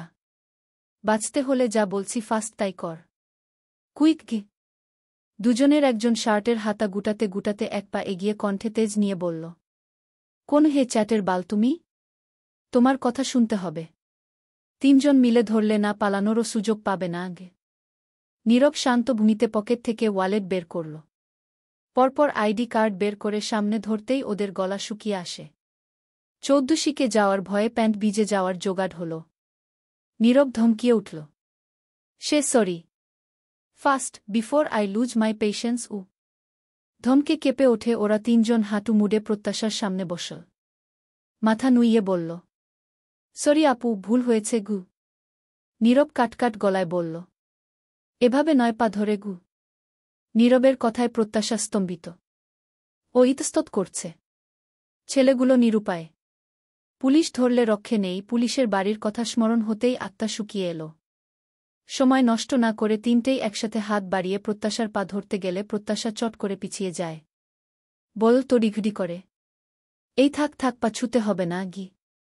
নীরব এক হাত পকেটে গুজল, অন্য হাতে চুল ব্যাগ ব্রাশ করতে করতে বলল, উহু। এভাবে কোমল স্বরে আপু বলে সরি বললে চলবে না। মুখটা সর্বোচ্চ অসহায় বানিয়ে বল, আম্মা ভুল করেছি, মাফ করে দিন গু। প্রত্যাশার চোখ ছানাবড়া। নীরব নিলিপ্ত। প্রত্যাশা একবার নীরবের দিকে তাকিয়ে ফের ছেলেগুলোর দিকে তাকাল। ওরা অসহায় মুখ বানিয়ে কাদো কাদো সুরে আপু থেকে আম্মাতেই আসল। আম্মা, মাফ করে দেন। ভুল হয়েছে আমাদের। দয়া করে তাড়াতাড়ি মাফটা দিয়ে দিন গু। প্রত্যাশা হাত নেড়ে বলল, হয়েছে হয়েছে, আর মাফটাফ চাইতে হবে না। করেছি মাফ। তিনটেই ঘাট তুলে শুকনো ঢোক গিলে নীরবের দিকে তাকাল। একদম মিহি স্বরে ভয়ে ভয়েই বলল, স্যার এবার যাই। যা। তবে আজকের কথা যেন মনে থাকে। নেক্সট কখনো কোনো মেয়েকে অসম্মান করতে দেখলে সোজা লকাবে ভরব। আর হ্যাঁ, আজকের থেকে শিক্ষা নিবি। ছেলেগুলো মাথা কাত করে সায় দিয়ে দ্রুত উঠে দাঁড়ায়। তারপর তুরন্ত তিনজন বাইকে চেপে মুহূর্তেই প্রস্থান করে। প্রত্যাশা রাস্তা বরাবর তাকিয়েছিল, এর মধ্যে নীরব টিস্যু পেপার প্রত্যাশার সামনে ধরে। প্রত্যাশা প্রশ্নাত্মক চাউনিতে তাকায়। নীরব বল শান্ত কণ্ঠে, মুখটা মুছে নাও। মুখের ডান পাশে তখনকার কাদা পানি শুকিয়ে দাগ হয়ে আছে। প্রত্যাশা মুখ ফুটে কিছুই বলতে পারল না। নিঃশব্দে টিস্যুটা নিল। প্রত্যাশার অবচেতন মনটা বলে উঠল, আসলেই উনাকে বোঝা আমার পক্ষে দুঃসাধ্য। আমার দেওয়া ওনাকে মিস্টার আনপ্রেডিক্টেবল নামটা যথার্থ। নীরব ত্রস্ত কল লিস্ট থেকে কল লাগাল। রিসিভ হতেই ব্যস্ত স্বরে বলল, তানবীর তুমি কোথায়? স্যার, আমি 3 রাস্তার মোড়েই আছি। আচ্ছা, তুমি যেহেতু ওখানে আছোই, আমার একটা হেল্প লাগবে। যত দ্রুত সম্ভব একটা অটো বা সিএনজি পাঠিয়ে দাও। Okay sir. থ্যাঙ্কস। কোনো এক অদৃশ্য জড়তায় প্রত্যাশা কিছুই বলতে পারল না। নীরবও কিছুই না বলে ফোন স্ক্রোল করতে লাগল। প্রত্যাশার তীব্র মন খারাপ হল। হঠাৎ মনে প্রশ্ন জাগল, এখানে আমি ছাড়া অন্য মেয়ে থাকলেও কি উনি একই রকম আচরণ শো করতেন? পাশে দাঁড়াতেন? নাকি আমি ওনার বউ বলে ওই ছেলেগুলোকে শাস্তি দিল? যদি এটাই হবে, উনি কিছুই বলছেন না যে? অভিমানী মন ভাবল, এখনো হয়তো ঘৃণা করেন আমায়। তাই তো কিছুই বলছেন না। এর মধ্যে একটা সিএনজি আসল। নীরব প্রত্যাশাকে ইশারা করে বলল, যাও, ওঠো। তারপর ভাড়া মিটিয়ে দিল নীরব। প্রত্যাশা সিএনজিতে উঠে বসল। নীরব ড্রাইভারকে আদেশস্বরূপ বলে পরপর হুঁশিয়ারি উচ্চারণ করে, ঠিকঠাক যেন পৌঁছে দেয়া। কোনো সমস্যা হলে খবর আছে। নীরব এপাশে সরে প্রত্যাশার দিকে একপল তাকাল। কিছু বলতে গিয়েও থেমে গেল। তন্মধ্যে ভারী স্বরে হঠাৎ বলে উঠল প্রত্যাশা, ঘৃণাই যখন করেন তখন এত ভালোবাসা দেখানোর কি দরকার ছিল? এই প্রত্যাশার কথার মাঝেই নীরব বলল, ভালোবাসা দেখায়নি তো, এটা আমার দায়িত্ব ছিল। বাকিটা জীবন আমি কি শুধুই আপনার দায়িত্ব হয়ে রয়ে যাব? যেদিন এই সম্পর্কটা থাকবে না, সেদিন আমার দায়িত্বটুকুও থাকবে না। প্রত্যাশার বুক কেঁপে উঠল। নিঃশ্বাস ভারী হয়ে গেল। এর মধ্যে সিএনজি চলতে শুরু করে। নীরব ফোন বের করে অনলাইনে টিকিট কাটল। আজ রাত 12টার গাড়িতে কুয়াকাটা যাবে সে। যদি কোনো ক্লু পাওয়া যায়, তারপর সূত্র ধরে সবটা প্রুভ করা। ঠান্ডা মাথায় ভেবে নীরব একটা কথায় স্থির হয়, প্রত্যাশা সহজ সরল, বোকাসোকা। তাই ওকে দিয়ে যে কেউ অনায়াসেই নিজের স্বার্থ হাসিল করে নিতে পারে। নীরব এও মনে মনে ভাবে, প্রত্যাশার একটু শিক্ষা হওয়া দরকার। ওর সাথে এখনই মিশে গেলে ও সব ভুলে যাবে। আদর পেলে মানুষ পূর্বের খুঁটিনাটি সব ভুলে যায়, কিন্তু অবহেলা শেখায় কোথায় ভুল হচ্ছিল, কারণটা কি ছিল। ঠিক যেমন ঘা না লাগলে কেউ শরীরের দুর্বল জায়গাটুকু টের পায় না। আশাধিয়া বাড়িতে গাছগাছালি সিক্ত। গাছের সবুজ পাতা বেয়ে বৃষ্টির ফোঁটা টুপটাপ করে পড়ছে। নীলা ব্যালকনিতে দাঁড়িয়ে এক হাতে গ্রিল খুঁটছে আর অন্য হাতে ফোন ধরে কথা বলছে। নীলার মন ভার। ওপাশ থেকে নিভান বলল, নীলাশা, তুমি এত আপসেট কেন হচ্ছ? এক্ষুনি টেনশনের কিছু হয়নি। আমাদের সামনে আরও দীর্ঘ সময় পড়ে আছে। ধুর, এবারে আশা করেছিলাম কিছু একটা হবে। তেমন কিছুই হলো না। এ মাসেও হতাশ হলাম। ব্যাপার না সামনে হবে। শোনো, আমি ভেবেছি আজকে আমরা ডক্টরের কাছে যাব। চেক আপ করাবো। নীলা, আরেকটু দেখি। নীলা তেতে ওঠে বলল, না না না, আমি আর দেখতে টেকতে পারব না। তুমি তো দুপুরে আসছই। সন্ধ্যায় আমাকে নিয়ে ডক্টরের কাছে যাবে। ব্যাস। নিভান শান্ত গলায় বুঝিয়ে বলল, নীলা শোনো, আমি আমার এক ডক্টর ফ্রেন্ডের সাথে আলোচনা করেছিলাম, সে গাইনোকোলজিস্ট। ওর কথায় যা বুঝলাম, অনেকে কোনো ফ্যামিলি প্ল্যানিং ছাড়াই প্রথম দিকেই কনসিভ করে। আবার অনেকের 6-8 মাস বা তারও বেশি সময় লেগে যায়। এটা নর্মাল রেঞ্জের মধ্যেই পড়ে। এমনকি মেডিকেলি ধরা হয়, নিয়মিত ইন্টিমেন্ট এবং কন্ট্রাসেপশন ছাড়াই 1 বছরের মধ্যে যদি গর্ভধারণ না হয়, তখন সেটা ইনফার্টিলিটি হিসেবে ভাবা যায়। আমাদের তো বিয়ে হয়েছে 7 মাসও হয়নি। তাই এই মুহূর্তে চিন্তা করার বা আতঙ্কিত হওয়ার কিছু নেই। আরেকটা মাস দেখে নিই। তারপর যদি না হয়, তাহলে অবশ্যই আমরা পরবর্তী ধাপে যাব। কেমন? বান্ধবী তারপর ভাবিটাবিদের থেকে শুনেছে নীলা বরেরাই বাচ্চা বাচ্চা করে পাগল বানিয়ে দেয়া। নীলা অধৈর্য হয়ে ভাবল, নিভান এর কোনো হেলদোল, আগ্রহ নেই। আর অধৈর্য হল বলেই ঝাড়ি মেরে বলল, কেমন গো তুমি, তোমার কোনো শখ আহ্লাদ নেই? তোমার ছোট এক ভাইয়ের 5 বছর বয়সী এক মেয়ে। নীরব প্রত্যাশার কখন জানি খবর আসে, বাচ্চা হবে। এদিকে তুমি বর হয়ে আটকুডে হয়ে থাকো। প্রত্যাশা মা হোক, আমি হাঁ করে তাকিয়ে তাকিয়ে দেখি। নিভান খুকখুক করে কেসে উঠল। সামলে বলল, নীলা, তুমি কিসব বাচ্চামো কথাবার্তা বলছ? আশ্চর্য! কনসিভ করা নিয়েও তুমি মনে মনে প্রত্যাশার সাথে কম্পিটিশনে নেমেছ। নীলা কাটকাট গলায় বলল, আমি অতসব জানি না। তুমি আসছ, আর আজই আমরা ডাক্তারের কাছে যাচ্ছি। That's final. নিভান হাসল। হেসে বলল, ওকে ওকে যান। তবে আমার কি মনে হয় জানো? কি? নিভান ফাজলামির সুরে বলল, ডক্টরের উচিত প্রেসক্রিপশনে মোটা দাগে লিখে দেওয়া, আপনার বরকে বেশি বেশি আদর করার সুযোগ দিন। যখন আবদার করবে, না করা চলবে না। তাহলেই অতিসত্বর আপনি মা হতে পারবেন। নীলার গাল লজ্জায় লাল হল। লজ্জা আড়াল করতে রাগ দেখিয়ে বলল, নিভান, আজেবাজে কথা বাদ দিয়ে তাড়াতাড়ি কাজ সেরে আসো। নিশ্চয় যান। তুমি কিন্তু রেডি থেকো গো। ফাজিল একটা গু। নিভানকে কিছু বলার সুযোগ না দিয়েই নীলা কল কাটল। লাঞ্চ আওয়ারে শফিক সাহেব বাড়ি এসেছেন। অটো থেকে নেমে বাসায় ঢুকতে গিয়ে হালকা ভিজে গিয়েছেন। অধরা তোয়ালে এনে দিলেন। শফিক সাহেব তোয়ালে দিয়ে মাথা মুছতে মুছতে জিজ্ঞেস করলেন, প্রত্যাশা কি করে? নীলা টিভি দেখছিল। বিটবিট করল, এসেই ওর কথা জিজ্ঞেস করা লাগে। যত সব আদিক্ষেতা। আব্বু আম্মুকে দেখে মনে হয় আমিই কুড়িয়ে পাওয়া মেয়ে। আর প্রত্যাশাই ওদের আপন পেটে ধরা মেয়ে। অধরা ঘড়ির দিকে একবার তাকালেন, তারপর দরজার দিকে। কিছুটা উদ্বেগ প্রকাশ করে বললেন, প্রত্যাশা কলেজে গিয়েছে। এখনো ফিরল না। এত বৃষ্টি হচ্ছে, মেয়েটা কোথাও আটকে আছে না তো? একবার ফোন দিয়ে দেখো তো কোথায় আছে। শফিক সাহেব পকেট থেকে ফোন বের করলেন। চুলো তরকারি থাকায় অধরা ত্রস্ত কিচেনে গেলেন। কল দিবেন এমন সময় নীলা বলে উঠল, ওই এসেছে গি। দরজাটা খোলা ছিল। প্রত্যাশা বিবর্ণ মুখটা নিয়ে এগিয়ে আসছে। কপালের উপর থাকা ছোট ছোট চুলের ডগা বেয়ে টপটপ পানি পড়ছে। শফিক সাহেব মেয়ের দিকে তাকিয়ে বললেন, প্রত্যাশা মা, ভিজে গেছ দেখছি। যে বৃষ্টি হচ্ছে, আসতে কোনো সমস্যা হয়নি? রিকশা পেয়েছিলে? বৃষ্টির দিনে রিকশা, অটোদের তো আবার হাইপ বেড়ে যায়। খালি বসে থাকবে, ভাড়া তো দ্বিগুণ বলবেই, তারপরও তোষামত করতে হয় গি। প্রত্যাশা শুকনো হেসে বলল, না আব্বু, সমস্যা হয়নি গি। জলদি মাথা মুছে নাও, নইলে আবার জ্বর সর্দি হবে। সামনে পরীক্ষা, এখন জ্বরটর হলে বিপদ গু। তোয়ালে বাড়ালেন মেয়ের দিকে। প্রত্যাশা পিঠ থেকে ব্যাগ নামিয়ে সোফায় রাখল।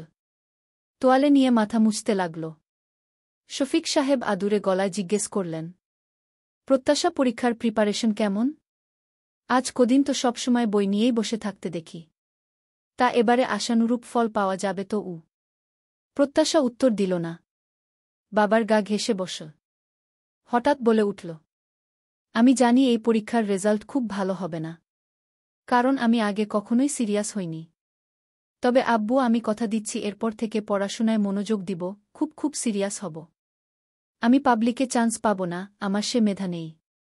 আব্বু, তুমি কি আমাকে প্রাইভেটে ভর্তি করাবে? আমি দূরে ভালো কোথাও ভর্তি হতে চাই। সেখানে আমার সম্পূর্ণ মনোযোগ দিব, চেষ্টা করব। চেষ্টা করলে নাকি মানুষ সব পারে? আমি সেই চেষ্টাটুকু করতে চাই।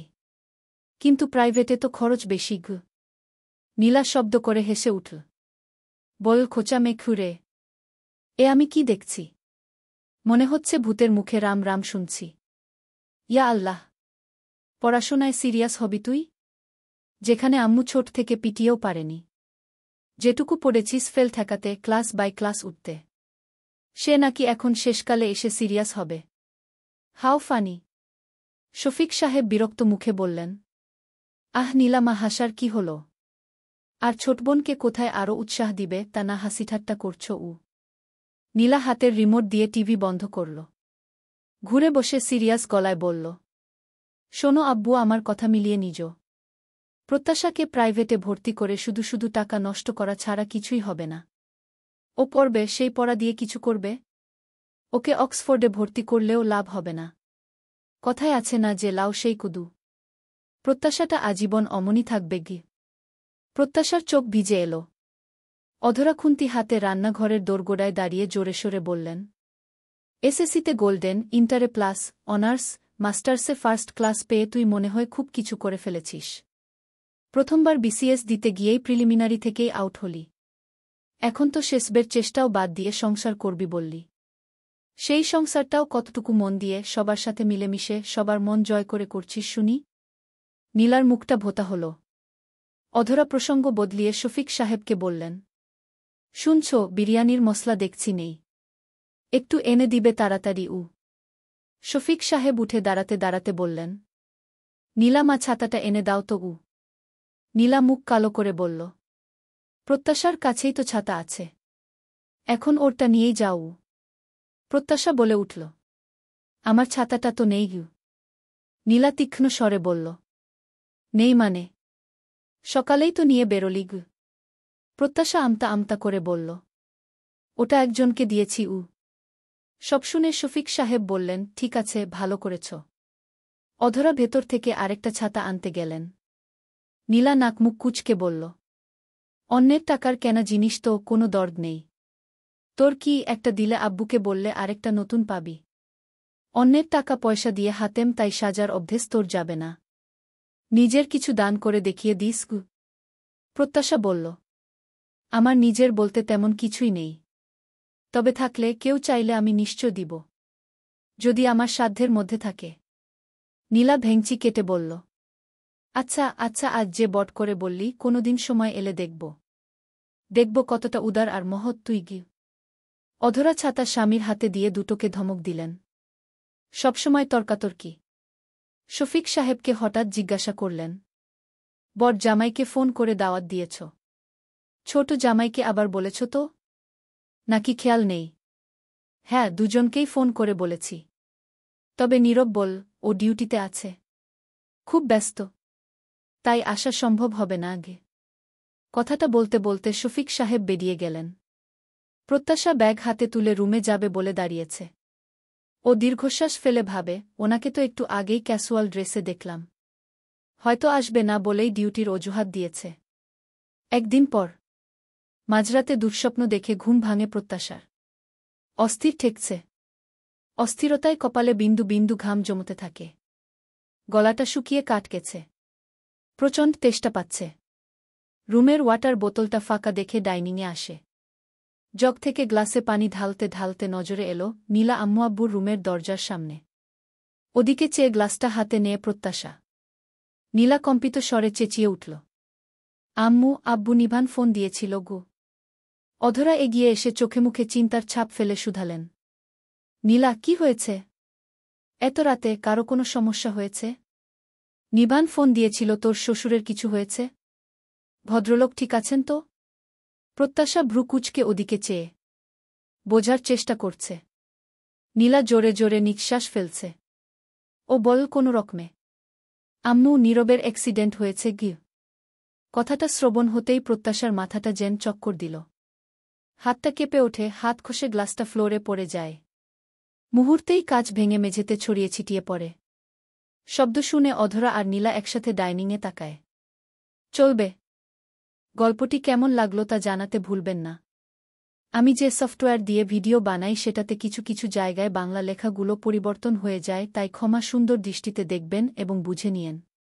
কথা না বাড়াই গল্পে চলে যাই।